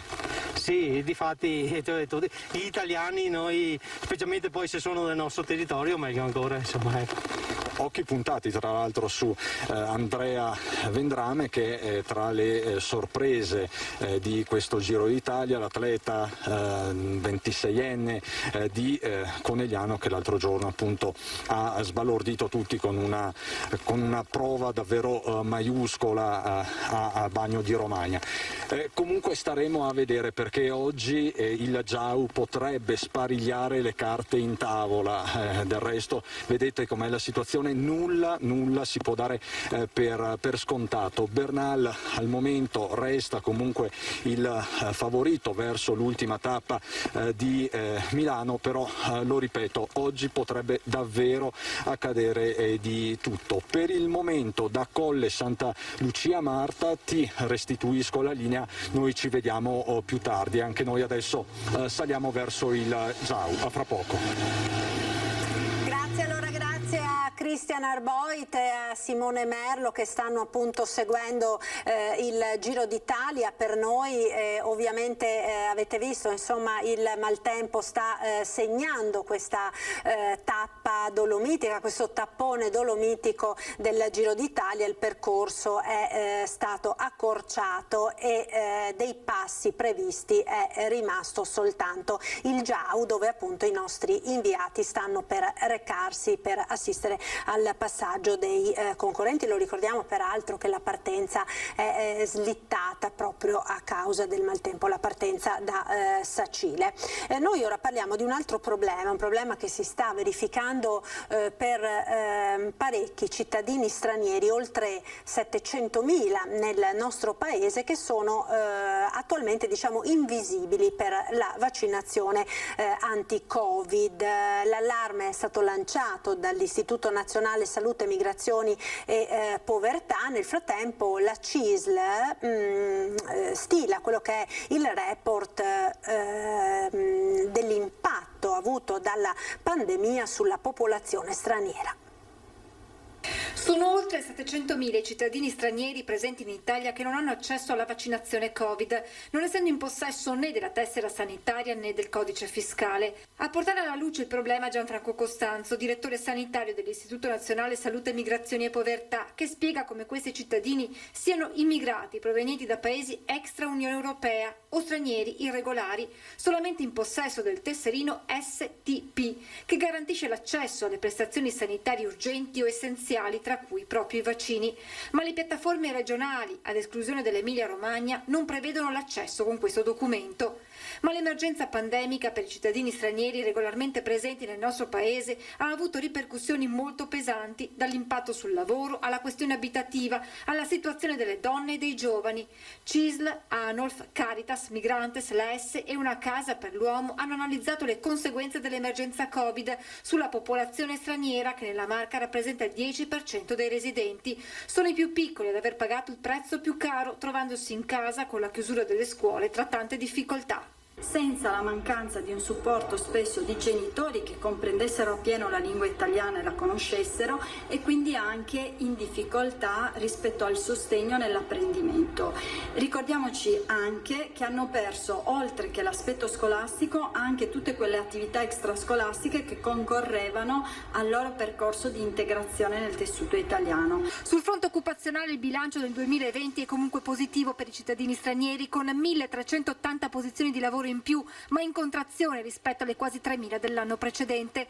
Sono stati soprattutto i lavoratori impiegati nel turismo e nel commercio ad aver subito lo scotto della pandemia. Si è trovato come i cittadini italiani, come i lavoratori italiani, a vivere una situazione di incertezza. Non sempre le tutele che sono state messe in atto rispetto a tutti i lavoratori hanno coperto certe situazioni lavorative diciamo molto fragili e molto precarie. Processi che le associazioni coinvolte chiedono che vengano indagati per comprenderne maggiormente le effettive criticità.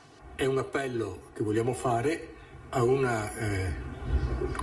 aumento della coesione sociale messa in questione dal tempo che viviamo, in cui finalmente questa parte di popolazione possa essere inclusa come risorsa e non semplicemente come un peso in più da sopportare. Abbiamo ora una notizia di cronaca che ci arriva dall'area al confine tra le province di Venezia e Treviso, tra Cessalto e Noventa di Piave. C'è stato questa mattina un grave incidente stradale che ha visto coinvolta una vettura e una cisterna che trasportava GPL. Entrambi i veicoli, vedete le immagini che sono state appunto inviate dai vigili del fuoco, entrambi i veicoli sono finiti nel canale di Scolo che costeggia la carreggiata. Siamo in via Santa Maria di Campagna. Sul luogo sono al lavoro numerose squadre dei vigili del fuoco da San Donà, Motta, Mestre e Treviso. Il conducente della vettura, la vedete nel canale, è una Fiat 500, è stato estratto dai vigili del fuoco e trasferito all'ospedale di Treviso. Attualmente sul posto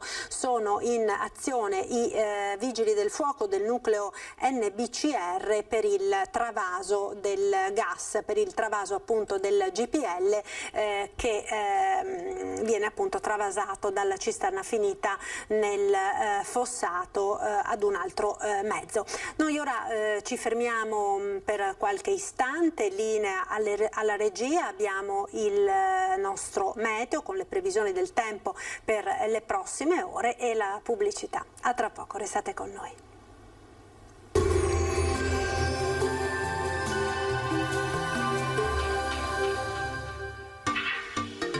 Tremonti, attrezzature e materiale per saldatura professionale a Montebelluna. Bentrovati al meteo. Inizio di settimana decisamente perturbato, un flusso instabile causerà qualche pioggia nella giornata di lunedì 24 maggio. Nel dettaglio sul Veneto al mattino avremo un'alternanza di nuvole e rasserenamenti. Al pomeriggio acquazzoni via via più diffusi sulla nostra regione, localmente saranno anche di moderata intensità. Migliorerà nella notte tra lunedì e martedì. Temperature stazionarie minime tra 11 e 13 gradi, massime comprese invece tra i 14 e i 24 gradi. Ci spostiamo ora sul Friuli Venezia e Giulia, dove avremo un ampio soleggiamento, inizialmente a seguire locali temporali a carattere sparso. Temperature minime tra 11 e 16 gradi, massime sui 18-21 gradi.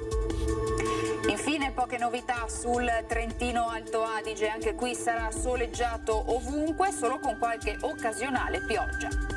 Temperature minime intorno ai 10-11 gradi all'incirca, massime sui 22 gradi. Dal meteo di Antena 3 per ora è tutto, arrivederci al prossimo aggiornamento.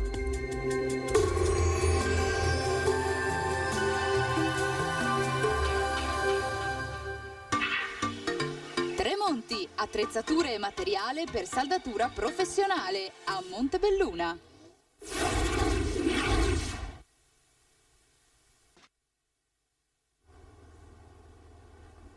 Eccoci nuovamente in diretta con il nostro telegiornale. Tra poco dovremmo collegarci, siamo in attesa di collegarci con il nostro prossimo ospite, Federico Capraro, presidente di Confcommercio Treviso. Abbiamo intanto una notizia di cronaca che ci arriva proprio dalla provincia di Treviso relativa a un'indagine della Guardia di Finanza. Abbiamo anche delle immagini relative ad una sanzione complessiva, pensate, di ben 2.500.000 euro comminata dalla Guardia di Finanza di Treviso a 25 persone che avevano pagato in contanti a 3 concessionarie l'anticipo per l'acquisto di un'auto. L'intervento delle Fiamme Gialle, le investigazioni segue gli arresti e i sequestri avvenuti avvenuti lo scorso novembre nell'ambito dell'operazione Salone di Lusso, che ha portato a scoprire un gruppo criminale attivo nel Trevigiano dal 2015, dedito alla truffa aggravata ai danni dello Stato e al falso ideologico nel commercio di autovetture di provenienza comunitaria. Così i finanzieri hanno passato al setaccio centinaia di operazioni di compravendita di autovetture, individuando un primo gruppo di 25 clienti che, violando la normativa valutaria, hanno versato alle 3 concessionarie coinvolte nell'indagine il prezzo d'acquisto in denaro contante oltre la soglia stabilita dalla legge, che all'epoca dei fatti era pari a 3.000 euro. I clienti in questa prima fase sono stati individuati nelle province di Treviso, Belluno, Padova, Venezia, Verona, Vicenza, Pordenone, Piacenza e Cosenza, che avevano risposto ad annunci online delle concessionarie che rivendevano in Italia auto importate da Germania, Francia, Spagna e Belgio. Allora prego intanto dalla regia di farmi capire se riusciamo a ripristinare il collegamento appunto con Capraro. Nel frattempo parliamo di un tema sicuramente di notevole interesse per le famiglie, che è quello relativo al nuovo assegno unico per i figli, un assegno appunto molto atteso dalle famiglie, che però slitta al 2022. Nel frattempo però il governo sta pensando ad una misura ponte. Sentiamo. Bisognerà attendere il 2022 per l'assegno unico vero e proprio, come era stato concepito dal governo per sostenere le famiglie italiane in un momento particolarmente difficile per la pandemia da Covid. È stato il ministro Elena Bonetti ad illustrare la cosiddetta misura ponte, destinata a traghettare il provvedimento dai prossimi mesi fino al 2022. In attesa dei decreti attuativi, la CGIL fa chiarezza su quello che accadrà da luglio. Avremo in parallelo il mantenimento dei vecchi assegni familiari probabilmente e l'introduzione di un cosiddetto assegno ponte, ossia un aiuto ponte per i 6 mesi per arrivare fino al 31/12 del 2021, in modo tale con gennaio 22 partire e allinearci rispetto all'introduzione effettiva di questo assegno unico. Da luglio quindi la misura entrerà in vigore per i lavoratori autonomi e disoccupati che oggi non hanno accesso agli assegni familiari. Nel 2022 verrà estesa a tutti gli altri lavoratori. Ci sono con l'introduzione di questo assegno unico e universale delle categorie che prima non usufruivano degli assegni e che adesso invece ci possono rientrare, quindi si estende di fatto la platea dei possibili fruitori. Una cosa è certa in questa fase: essere in possesso dell'ISEE riferito al 2019,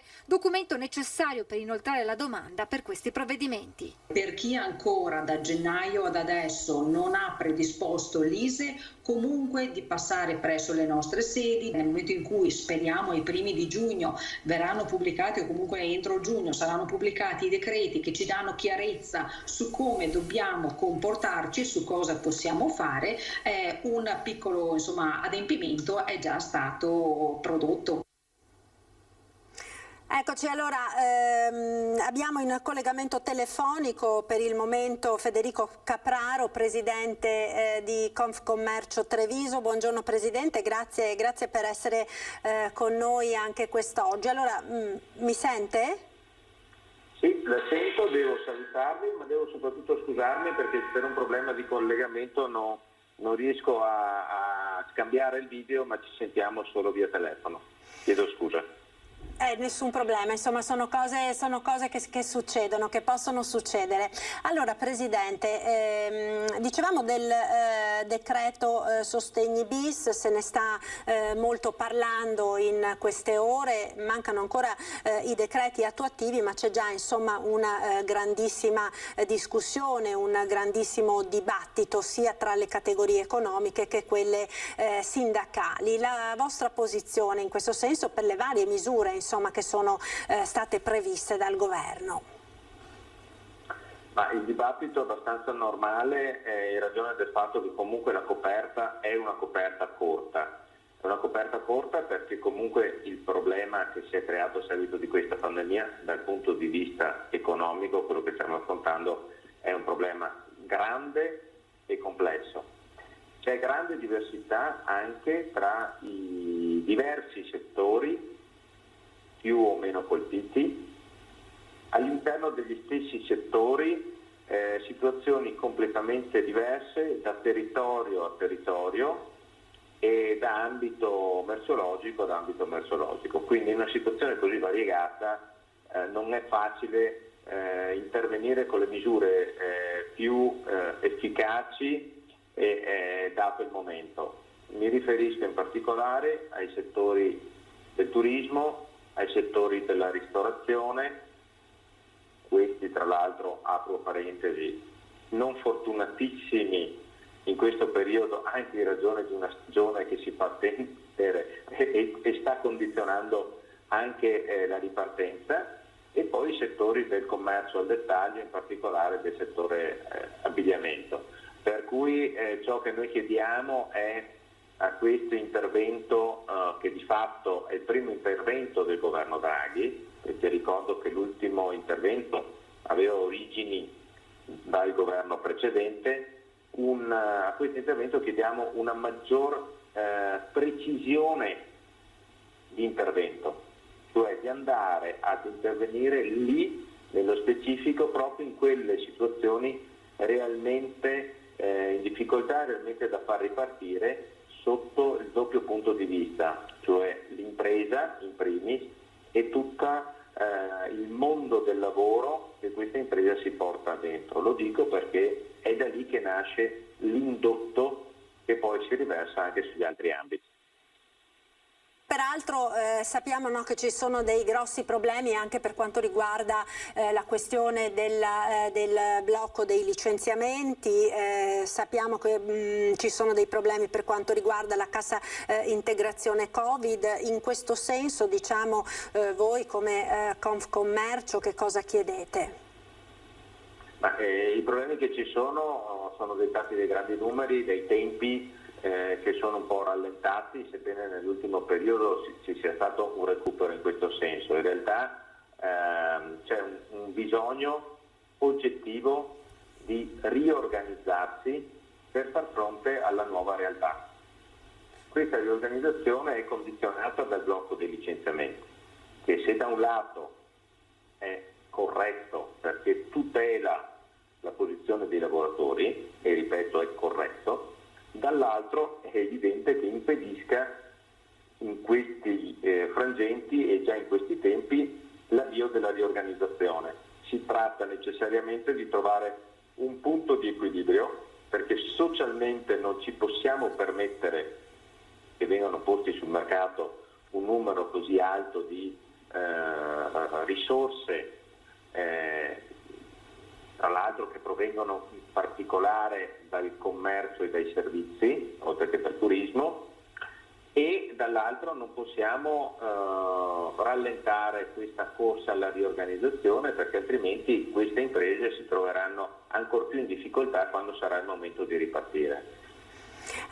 Ecco perché interventi chirurgici in questo senso servono proprio per trovare le soluzioni puntuali per risolvere dei problemi che, ripeto, si riferiscono a particolari ambiti. Certo, peraltro abbiamo visto, Capraro, che questo fine settimana ha appunto visto la riapertura delle attività di commercio al dettaglio all'interno dei centri commerciali che sono rimasti chiusi appunto per molti mesi, e c'è stata anche una grande affluenza, quindi insomma la gente ha voglia anche di ritornare a frequentare le botteghe, di ritornare a frequentare i negozi. In questo senso, diciamo, voi che mesi vi aspettate?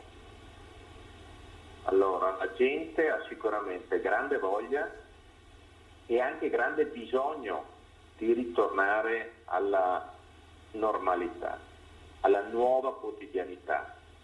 Ci sarà un'attenzione, un rispetto particolare per tutta una serie di accortezze che sono diventate naturali, no? Quelle delle distanze, del contatto fisico, ma c'è grande bisogno e grande voglia di tornare a vivere come prima. Quello che oggi manca è proprio questa qualità della vita, che poi è poi tipicamente molto nostra, molto italiana, eccetera.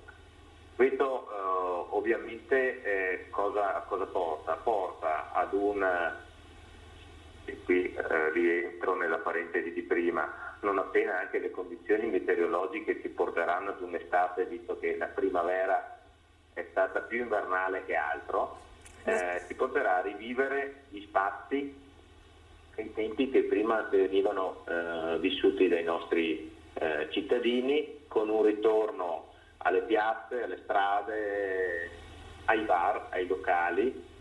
Noi crediamo che proprio queste realtà siano quelle che nel breve avranno una ripartenza più veloce, proprio perché c'è questo grande bisogno oggi di convivialità, questi sono punti di convivialità, e anche perché in una stagione che sicuramente turisticamente condizionerà maggiormente le partenze, porterà la gente a trovare lo svago sotto casa, scendendo per un caffè, scendendo per una pizza, vivendo la città più che in altre estati verrà fatto nel corso dell'estate 2021. Quindi ci saranno molti più trevigiani che vivranno a Treviso, molti più abitanti del luogo che vivono la propria realtà. Certo. Il turismo partirà in maniera molto più lenta, è normale, anche psicologicamente noi stessi siamo meno propensi a viaggiare, è naturale che questo succederà anche per gli stranieri nel venire in Italia. Certo, questo lo stiamo insomma già vedendo, anche se comunque qualche segnale di ripresa anche per quanto riguarda le prenotazioni, no, da parte degli stranieri, soprattutto per quanto riguarda le località balneari, sembra che si stia insomma mettendo in moto. Capraro, io la ringrazio per essere stato con noi, alla prossima, speriamo naturalmente almeno di vederla di persona. Grazie dunque e buon lavoro. Grazie, con piacere, grazie a voi. Un saluto a Federico Capraro, presidente della Confcommercio di Treviso. Vedo intanto che si è collegato il nostro prossimo ospite, che è Paolo Quaggio, presidente della CIA, Confederazione Italiana Agricoltori di Venezia. Buongiorno Quaggio, grazie per essere con noi. Buongiorno a voi. Buongiorno, un saluto. Allora, ne stavamo proprio parlando a proposito delle attività commerciali, dei bar e ristoranti che sono stati particolarmente sfortunati in queste ultime settimane, che hanno consentito le riaperture all'aperto, con le consumazioni solo all'aperto, ed un clima che ci ha riportato più in autunno che in primavera, sia per quanto riguarda le temperature che per quanto riguarda le precipitazioni. Mi pare, secondo i dati che sono stati resi noti nelle ultime ore, che sia il maggio addirittura più freddo degli ultimi 20 anni. Conseguenze quindi per queste attività di cui abbiamo parlato, ma anche naturalmente per l'agricoltura, no? Beh, mi scusi, ma il telefono mi ha squillato in questo momento, no? Sicuramente diciamo che come clima tendenzialmente siamo un mese indietro, cioè sia come temperature ma anche come precipitazioni, nel senso che normalmente è il mese di aprile che è il mese diciamo più piovoso e con temperature abbastanza ballerine, per cui si passa da una parvenza di estate a una parvenza quasi diciamo di inverno. Sicuramente il mese di maggio è stato un mese che ha stroncato in parte anche quelle che erano tutte le velleità diciamo delle aziende agricole di fare un raccolto che potesse essere decente. Ricordo che non è solo il mese di maggio, ma è l'annata che è andata un po' zoppa per certi versi, nel senso che il mese di marzo e il mese di aprile con le gelate tardive ha di fatto creato moltissimi danni in agricoltura, specialmente per quello che riguarda l'ortofrutta, per cui ricordo che in alcune zone la perdita nei frutteti è stata attorno all'80-90%, per cui è stata una debacle dal punto di vista produttivo, quindi non è la parte della frutticoltura, non è una parte che dici a grandinato risemino, magari parto un mese più tardi, se ne riparla l'anno prossimo, per cui l'annata di fatto è persa. È ovvio che un mese del genere va a collegarsi probabilmente a quelli che sono tendenzialmente i cambiamenti climatici che sono in atto e che bisognerà sicuramente affrontare, ma non soltanto magari che ne so, noi come agricoltori, noi come italiani. È veramente il mondo intero che dovrà affrontare questa difficoltà in maniera da rendere il mondo per certi versi più vivibile, più normale rispetto al clima che c'era anni fa, perché ricordo che le grandinate o le grandi piogge c'erano anche 30, 40, 50 anni fa, erano sicuramente per certi versi meno frequenti e anche molto meno intense, molto localizzate. Negli ultimi anni i fenomeni sia di piovosità per certi versi che di siccità si sono sicuramente acuiti, e questo ha portato grossi problemi all'agricoltura. Ecco, diciamo, quantificando e facendo degli esempi sulle varie coltivazioni, diciamo, questa situazione attuale, che cosa ha determinato? Oggi l'abbiamo visto prima con i colleghi che stanno seguendo il Giro d'Italia, insomma la media è di 12 gradi sul Veneto, in montagna pioggia mista a neve, insomma siamo al 24 maggio, sicuramente non è una situazione comune, ecco. Diciamo che le grandinate dei giorni scorsi, in particolare del giorno 7 e del giorno 14, hanno portato nel giorno 7 nella zona di Concordia Satitalia, Sindacale e Caore, hanno portato danni importanti sul frumento, negli altri seminativi e sui vigneti, visto che in quella zona sono anche relativamente più diradati danni relativi. La grandinata invece del 14 scorso, che è capitata diciamo in particolare tra Cinto Camaggiore e Portogruaro, ha portato, dove è passata, grossi danni alla viticoltura, che si parla di danni attorno al 70%, e per quello che riguarda invece i seminativi siamo attorno al 30-40%.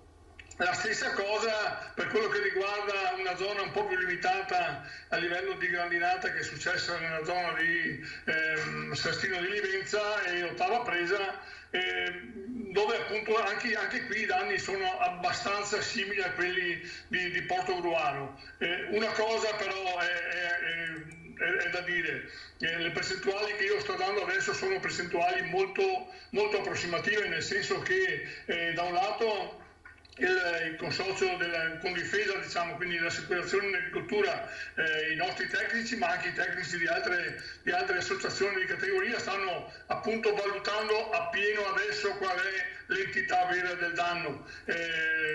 Diciamo che da un lato, se si può dire fortunatamente, appunto le zone gravemente colpite sono zone relativamente piccole, per cui il danno esteso diciamo a tutta la provincia diventa poco significativo.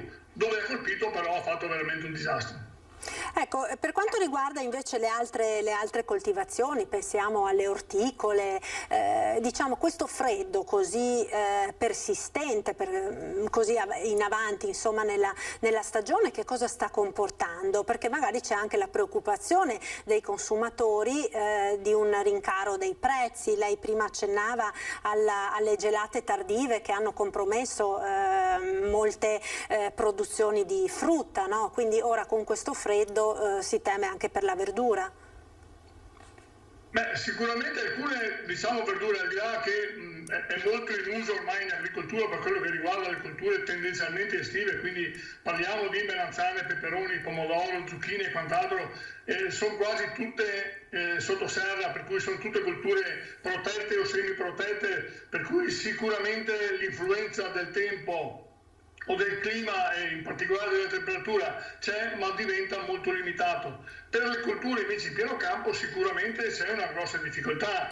Faccio un esempio, ho un piccolo orto a casa, ho piantato i meloni, ho detto non li pianto presto perché altrimenti il freddo me li fa andare a male, e li ho piantati non molti giorni fa, però sono più morti che vivi, quindi diciamo che appena il tempo si riscalderà, la temperatura si rialzerà, dovrò eventualmente rimpiantarli. Cioè ci sono delle culture a produzione estiva che sono particolarmente delicate rispetto proprio a quello che è l'andamento climatico, nella temperatura, anche nella quantità di pioggia che, essendo freddo, diventa una pioggia molto fredda e tende a rallentare la loro crescita.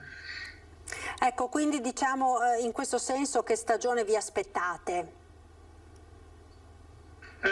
Non le so rispondere precisamente perché bisogna vedere cosa il tempo deciderà di fare nei prossimi giorni. Per oggi è prevista pioggia e il tempo sicuramente non bellissimo, a temperatura bassa. Le previsioni almeno per la prossima settimana, fino alla fine settimana, danno dei segnali di miglioramento a livello di tempo e di crescita a livello di temperature sia nelle minime che nelle massime, quindi diciamo che è una prospettiva, vista la stagione, che non può che fare piacere agli agricoltori per dare una prospettiva anche proprio di un futuro che sia produttivo.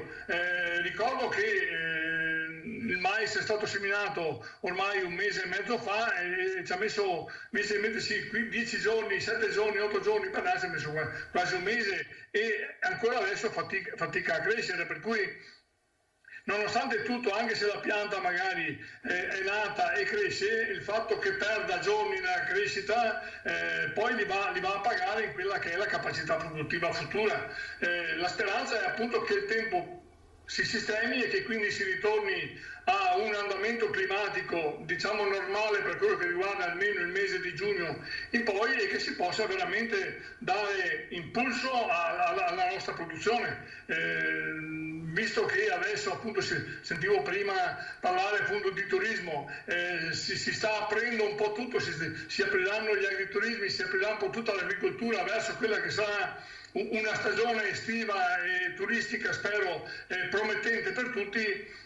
Spero proprio che anche l'agricoltura sia da supporto diciamo ai nostri agriturismi, ma anche a tutti gli alberghi e tutte quelle parti diciamo turistiche che si appoggiavano all'agricoltura per proporre i prodotti agricoli, in particolare della nostra regione e della nostra provincia.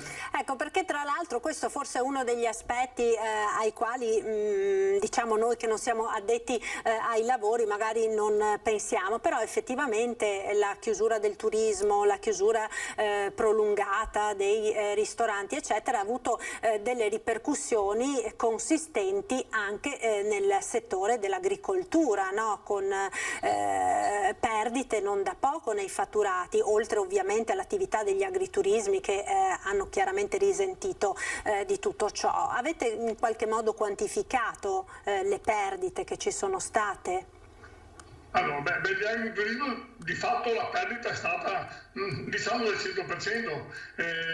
Altri settori che hanno avuto una grossa perdita legata proprio al lockdown, ma di un anno ormai, perché sono stati in particolare i florovivaisti che specializzati diciamo nei fiori decisi, che erano quelli praticamente che facevano da supporto alle varie cerimonie, matrimoni, cresime, battesimi, funerali e quant'altro, che si sono di fatto visti mancando tutta questa cosa, sono praticamente visti esclusi, e quindi anche là il calo diciamo di produzione, quindi di introiti per queste aziende arriva al 70-80%, quindi è un altro settore veramente in crisi che speriamo appunto che, visto che si parla ormai di riaprire le cerimonie, anche se magari con i dovuti crismi, con le dovute attenzioni, però che anche in questo settore piano piano si cominci un po' a respirare diciamo quella che è area di lavoro da un lato, ma anche area di reddito, e questi sono secondo me sicuramente i due settori che hanno subito il calo più forte. Per sincerità devo dire per esempio che invece il settore della vendita diretta, in particolare nell'anno scorso ma anche nel primo trimestre di quest'anno, ha avuto un buon incremento, diciamo, di vendita, probabilmente perché la gente ha più tempo, essendo a casa quasi tutta o essendo un po' meno impegnata in altre attività, ha un po' più tempo, diciamo, di scegliere e di andare a prendersi i prodotti dal contadino o nei mercati contadini, che sono sicuramente di altissima qualità e garantiti. Ecco, magari si ha più tempo per cucinare, per mangiare anche, e quindi, visto che purtroppo insomma per lunghi mesi non si è potuti uscire di casa, non si è potuti andare a mangiare fuori, ci si come dire, orienta anche verso prodotti del territorio e prodotti di qualità, no? Che assicurano comunque una freschezza e una qualità che solo nella vendita diretta si può trovare. Questo dovrebbe essere, secondo me, un atteggiamento che il consumatore italiano dovrebbe avere sempre, perché ricordo che il prodotto italiano è assolutamente al mondo il prodotto più controllato, quindi una garanzia assoluta di salubrità, di igiene e di qualità del prodotto, visto che i nostri prodotti sono invidiati in tutto il mondo. Non vedo perché noi italiani dobbiamo andare a comprare le cose estere, però dopodiché ognuno fa le proprie scelte. Però sicuramente per quello che riguarda l'agricoltura italiana, la mancanza in particolare del circuito Horeca, che sono il circuito, diciamo, dei ristoranti, dei bar, delle paninoteche e quant'altro, ha influito molto negativamente su quella che è la capacità, la possibilità produttiva e di introito delle nostre aziende. Io spero appunto che piano piano, visti i dati che stanno uscendo, diciamo, a livello di pandemia, piano piano ci portino a una graduale normalità, in maniera che poi la gente mantenga anche alcune buone abitudini che ha preso, diciamo, il suo malgrado in questo periodo. Certo, Quaggio, io la ringrazio, grazie per essere stati con noi, un saluto, buona giornata e buon lavoro. Grazie a voi, buona giornata a voi altrettanto, grazie. Un saluto. Allora, noi ora cambiamo argomento e andiamo a Vittorio Veneto. A Vittorio Veneto per parlare di alpini, perché la data di oggi, il 24 maggio, è una data significativa, una data importante per la sezione ANA, appunto, della città della Vittoria, che festeggia i primi 90 anni dalla fondazione. Abbiamo quindi in collegamento Francesco Introvigne, che è presidente dell'ANA di Vittorio Veneto. Buongiorno Presidente. Buongiorno a lei, buongiorno a tutti i telespettatori, buona giornata. Buona giornata, allora grazie intanto per essere con noi. Il tempo purtroppo non è il massimo, no? nella giornata di oggi, ma questo comunque non impedirà alle Penne Nere di Vittorio Veneto di celebrare, nel rispetto naturalmente di tutte quelle che sono le direttive anti-Covid, questo importante anniversario, il 90° dalla fondazione della sezione. Che cosa farete? Vuole illustrarci, insomma, il programma di questa commemorazione? Beh sì, abbiamo messo in piedi un palinsesto, naturalmente appunto in conformità a quanto ci è consentito nel rispetto delle norme vigenti antipandemia, ma il minimo necessario lo vogliamo assolutamente svolgere. Era un appuntamento importante che ci siamo dati da tempo e che oggi onoriamo. Ecco, oggi è appunto il compleanno, il nostro 90°. E dopo aver reso visita sabato scorso ai cimiteri dove riposano e le 4 medaglie d'oro che onorano il nostro vessillo e i miei predecessori presidenti andati avanti, cioè come dire, che si sono succeduti nel tempo. Oggi faremo una celebrazione in piazza Giovanni Paolo I a Cernia di Vittorio Veneto, iniziando con, tempo permettendo appunto, una solenne alzabandiera sui 10 pennoni là esistenti davanti al Museo della Battaglia, sotto la loggia del San Sovino, quindi luoghi di storia, di memoria, soprattutto in riferimento alla Prima Guerra Mondiale. Una celebrazione religiosa, una Santa Messa in cattedrale, presieduta dal Vicario Generale, in assenza del vescovo che purtroppo si è dovuto assentare per un impegno a Roma, ma che avrebbe voluto volentieri stare con noi. E là ricorderemo tutti coloro che nel tempo, in questi 90 anni, ma non solo, sono appunto andati avanti, coloro che ci hanno preceduti, coloro che hanno segnato il nostro tempo, la nostra storia. Ricorderemo anche e soprattutto le vittime di questo biennio ultimo, le vittime della pandemia. E abbiamo ben 80 di deceduti per causa di questo tremendo evento che improvvisamente è calato e piombato in mezzo a noi. E i familiari abbiamo invitati a portare davanti all'altare il cappello del loro congiunto, ricorderemo i loro nomi e reciteremo la preghiera dell'Alpino al loro suffragio.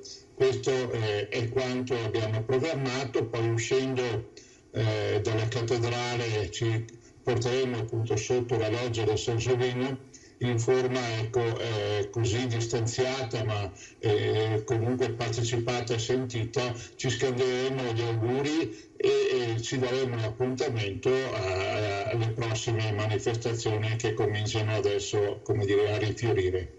Ecco, sappiamo che la tradizionale adunata anche quest'anno purtroppo è stata rinviata a causa della situazione della pandemia, ma comunque insomma gli alpini sono sempre in attività, no? con tante cose sia per il corpo sia anche a servizio delle persone. Non dimentichiamo il grandissimo impegno che vi sta vedendo in questi mesi nel supporto alla campagna vaccinale.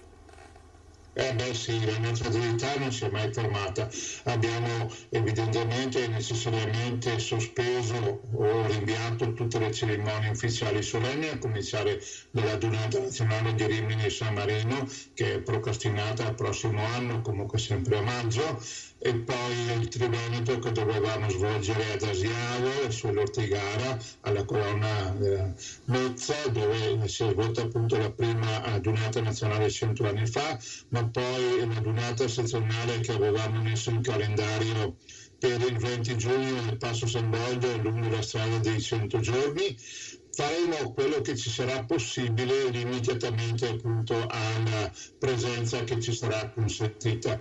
Ma nel quanto riguarda l'attività non ci siamo mai fermati perché la pandemia ha creato le necessità a cui noi siamo abituati a far fronte con la nostra collaborazione, con la nostra attività di solidarietà, soprattutto attraverso la protezione civile. Non dimentichiamo che abbiamo aiutato, collaborato e provveduto al recupero di 5 ospedali da tempo dismessi da un ventennio. Per quanto riguarda noi, qua vicino abbiamo il Bicciardini di Valdobbiadene, ma poi al montaggio del nuovo ospedale a provincia di Padova, donato dal Qatar, ma poi l'ospedale da campo Fiore all'Occhiello della nostra associazione a Bergamo. Stiamo dando assistenza nella buona regolamentazione e disciplina dei centri vaccinali, ma abbiamo anche collaborato nella distribuzione delle mascherine porta a porta, nella consegna delle derrate alimentari perché ne aveva bisogno, nella riapertura dei mercati, dei centri ecologici. In questi giorni oltre a questo c'è anche il Giro d'Italia e tutto quanto si rende appunto necessario. Ecco, a proposito di Giro d'Italia, Introvini rimanga collegato perché ci chiede ora alla linea il collega Christian Arboit che con Simone Merlo sta seguendo il tappone dolomitico. Quindi andiamo sul Giau, dovrebbero essere ora sulla via del Giau. Ecco, li vedo in collegamento. Christian, a te. Anche così Alberto più avanti. Stiamo con Alberto. Scusate.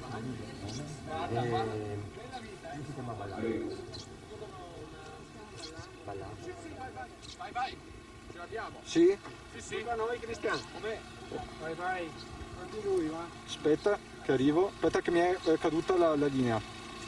Che mi ricollego. Alessandro. Okay. Vai Cristian, sei in onda, vai. Sì, di nuovo 2236 metri, scusate, 2236 metri, siamo qui tra i territori di Colle Santa Lucia e San Vito di Cadore, tra la valle del Cordevole e la valle del Boite. Insomma, siamo in uno dei territori più emblematici, simbolici del Giro d'Italia. Con noi un grandissimo campione, lo conoscete tutti, Alessandro Baldan. Com'è la situazione? Purtroppo il tempo ha penalizzato la tappa a malincuore, devo dire, perché sarebbe stata veramente una tappa spettacolare, soprattutto anche per il pubblico. Sono state tagliate 2 salite e nonostante questo i corridori riusciranno a passare qui in cima al Giau, quindi sarà spettacolo e sarà bello vedere gli uomini di classifica lottare per la maglia rosa. Ecco, qualche pronostico? Diciamo Bernal su tutti, perché è quello che ha dimostrato di più, ha già un ottimo vantaggio nonostante il suo terreno arrivi oggi praticamente, e soprattutto dal fatto che hanno delle squadre più forti. E gli italiani che si stanno distinguendo di più, chi sono?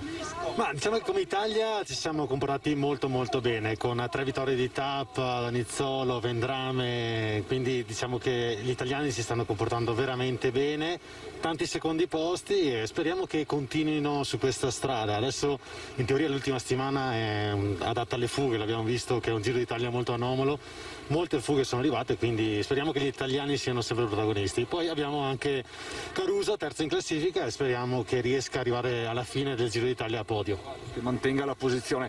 Non c'è Giro d'Italia senza tappone dolomitico, non c'è tappone dolomitico senza Giro d'Italia. Questo è d'obbligo, diciamo che Giro d'Italia ha sempre visto la sua storia fra queste montagne, quindi sarà così anche quest'anno, nonostante sia questa tappa un po' penalizzata, le Dolomiti diranno la loro. Grazie Ballan, grazie davvero, ma ci sono i ciclisti professionisti, i grandi atleti di sempre, ma ci sono gli atleti di tutti i giorni, come questa signora che è partita da Belluno, signora Giovanna. È insomma una grande impresa, perché lei è arrivata qui a 2236 metri di quota. Sono contentissima, è stato bellissimo, il tempo era bellissimo, nevicava, è stata una cosa epica, mi sono divertita tantissimo. Lei è partita da Belluno a che ora? Stamattina alle 9, alle 8:30. Ho fatto un pezzo in macchina fino a Selva, poi sono venuta su per il passo. Ho preso un sacco d'acqua come tutti. Mi diceva di suo marito, è arrivato? No, ancora è disperso, Daniele è disperso, arriverà spero. Si sente di lanciare un appello? Sì, alla maglia rossa, salvatelo. Grazie mille, grazie davvero.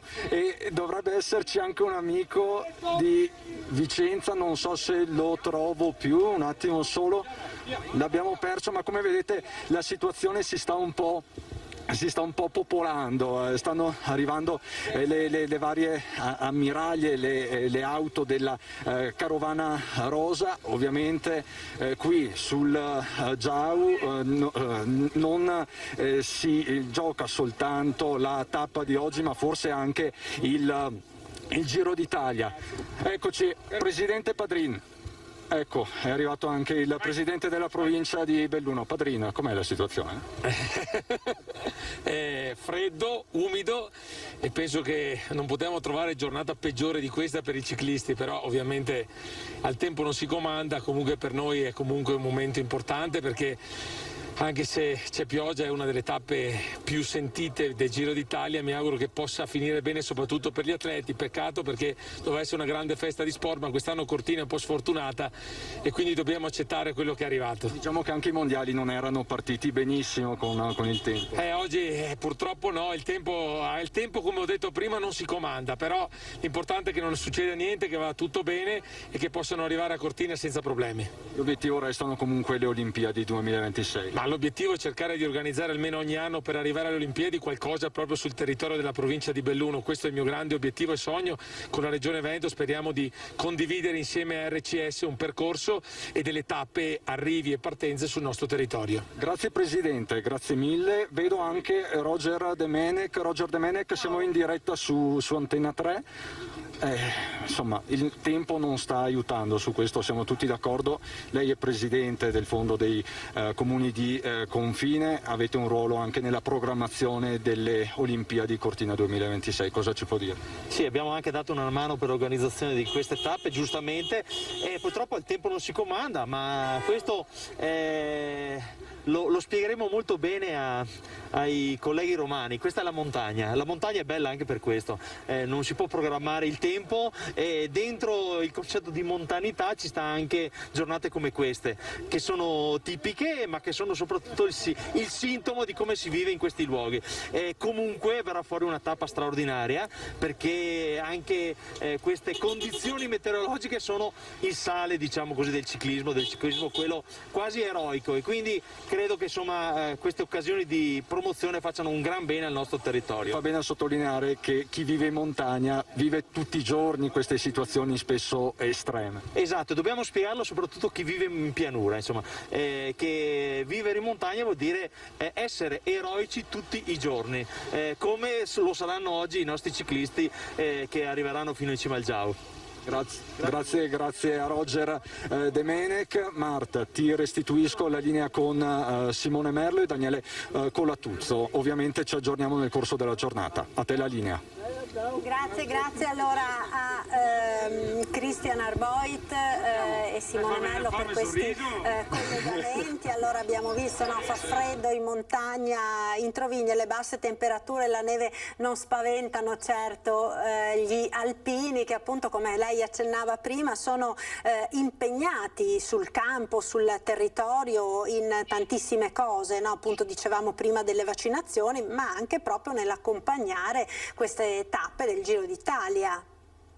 Sì, abbiamo avuto 2 giorni impegnativi sotto questo fronte, ma è un piacere anche per questo, perché oltre, come dire, all'ostici c'è anche l'aspetto dell'utilità, quindi della sicurezza, che riusciamo a contribuire a garantire a fianco delle forze dell'ordine e agli organi preposti. Noi siamo stati attraversati sia sabato che oggi nel confine orientale, quindi sul territorio che riguarda Cordignano, poi i comuni di Cappellamaggiore, Fregona, quindi fin verso il Consiglio, quindi lambendo anche Vittorio Veneto. Il tempo, come diceva anche il padrino presidente della provincia, ma anche Demenec eccetera, lo dobbiamo accettare per quello che è. Gli alpini in montagna sono nati, cresciuti, vissuti e continuano a farlo, affrontando dunque anche le intemperie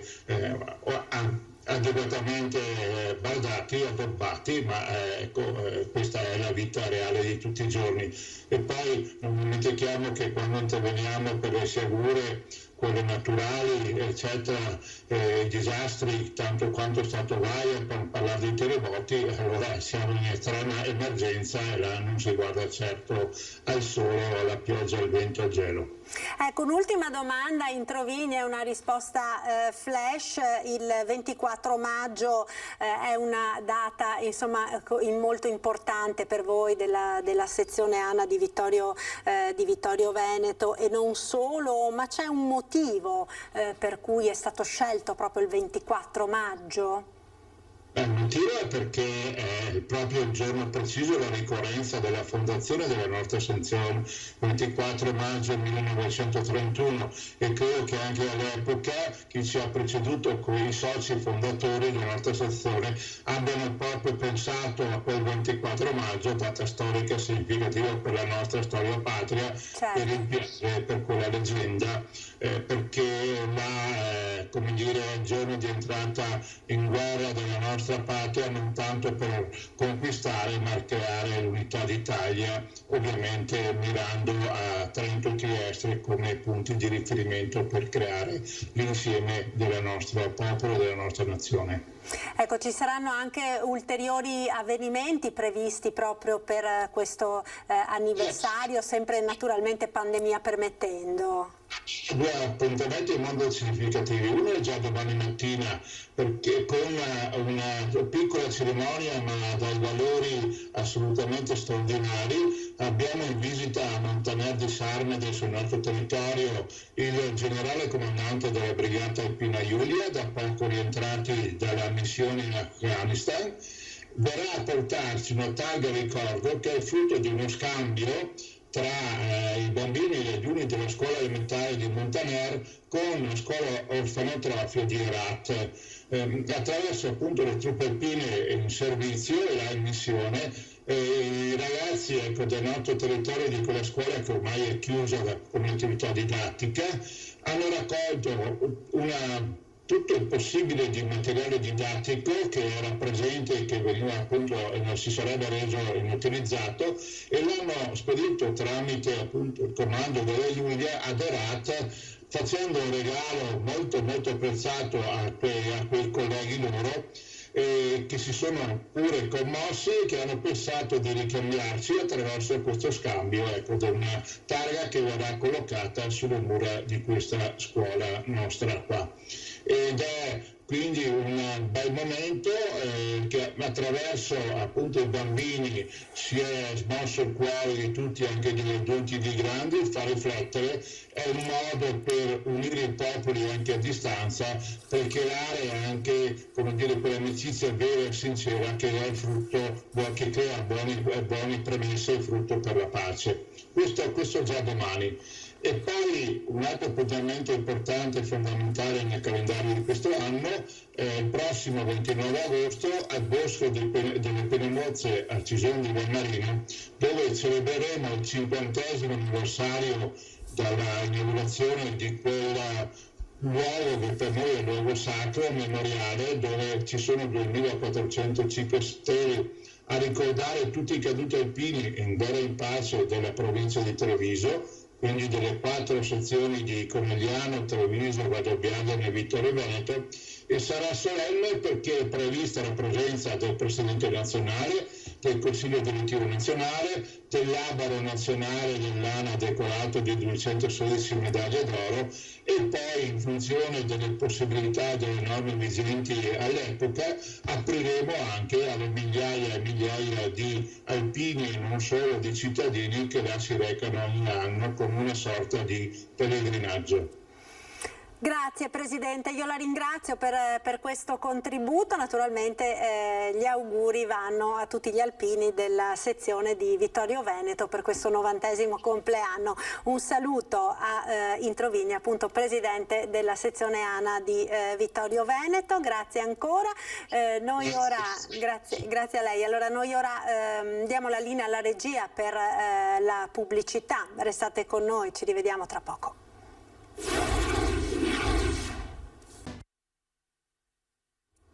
Siamo nuovamente in studio con il nostro telegiornale, vi ricordo ancora quello che è il nostro sondaggio di oggi al quale vi chiediamo di rispondere come sempre con uno squillo gratuito ai numeri che vedete. Allora parliamo di scuola e di vaccinazioni, scuola sicura, vaccinare anche gli studenti, se per voi è giusto farlo e quindi la risposta è sì, fate uno squillo gratuito allo 0422 162 6691, se per voi invece la risposta è no, la chiamata va fatta allo 0422 162 6690 e come sempre il risultato, l'esito del nostro sondaggio, se potete lasciarlo fuori ancora un attimo, lo avremo nella puntata di Ring di questa sera in onda a partire dalle 21:15, puntata nella quale Ferdinando Avarino avrà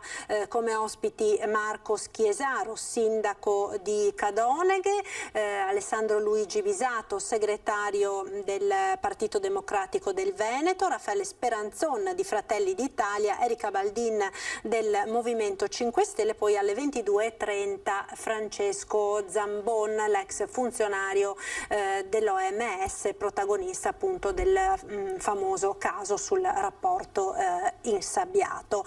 Questo dunque il programma insomma per questa sera di Ring in onda a partire dalle 21:15. Siamo ormai quasi in chiusura di questa edizione, abbiamo parlato prima di alpini, volevamo quindi chiudere con questo servizio che mostra un grande gesto di solidarietà da parte proprio degli alpini di Pove del Grappa, che hanno organizzato una festa per dare un sostegno economico ai figli della 39enne uccisa a martellate dal marito.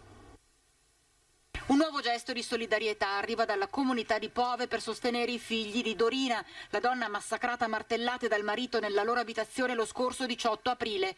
Gli alpini hanno infatti organizzato, nel pieno rispetto delle regole anti-Covid, una festa per raccogliere fondi per i due ragazzini. Questo evento ha sconvolto veramente tutta la comunità, per cui abbiamo sentito bisogno anche noi di dare un aiuto economico e abbiamo organizzato questo spiedo con l'entusiasmo di chi è convinto di far del bene. Poi c'era anche la voglia di cominciare a riprendere la vita alpina, a fare qualcosa, e siamo stati veramente soddisfatti perché abbiamo raccolto in un solo mezzogiorno 2.630 euro, che non è poco, e abbiamo aderito anche all'iniziativa dell'amministrazione che ha finora raccolto già oltre 36.000 euro. Denaro che sarà destinato in chiave esclusiva ai due, a oggi seguiti da un tutore legale che garantirà le loro necessità e i loro bisogni. Tutto quello che viene raccolto e che continuerà a essere raccolto sarà a destinazione del tutore, che deciderà come impiegare questi soldi per i figli. Fratello e sorella, oltre alla figura del tutore, sono stati accolti da una famiglia di Pove. I figli adesso sono abbastanza sereni, pur consapevoli di quello che è successo. Li ho visti veramente dialogare con questa famiglia con lo stesso amore, con la stessa confidenza con cui si dialoga con un genitore. Quindi spero che possano ritrovare un futuro sereno nonostante tutte le difficoltà che hanno avuto. Ed è tutto per questa edizione, grazie per essere stati con noi, arrivederci.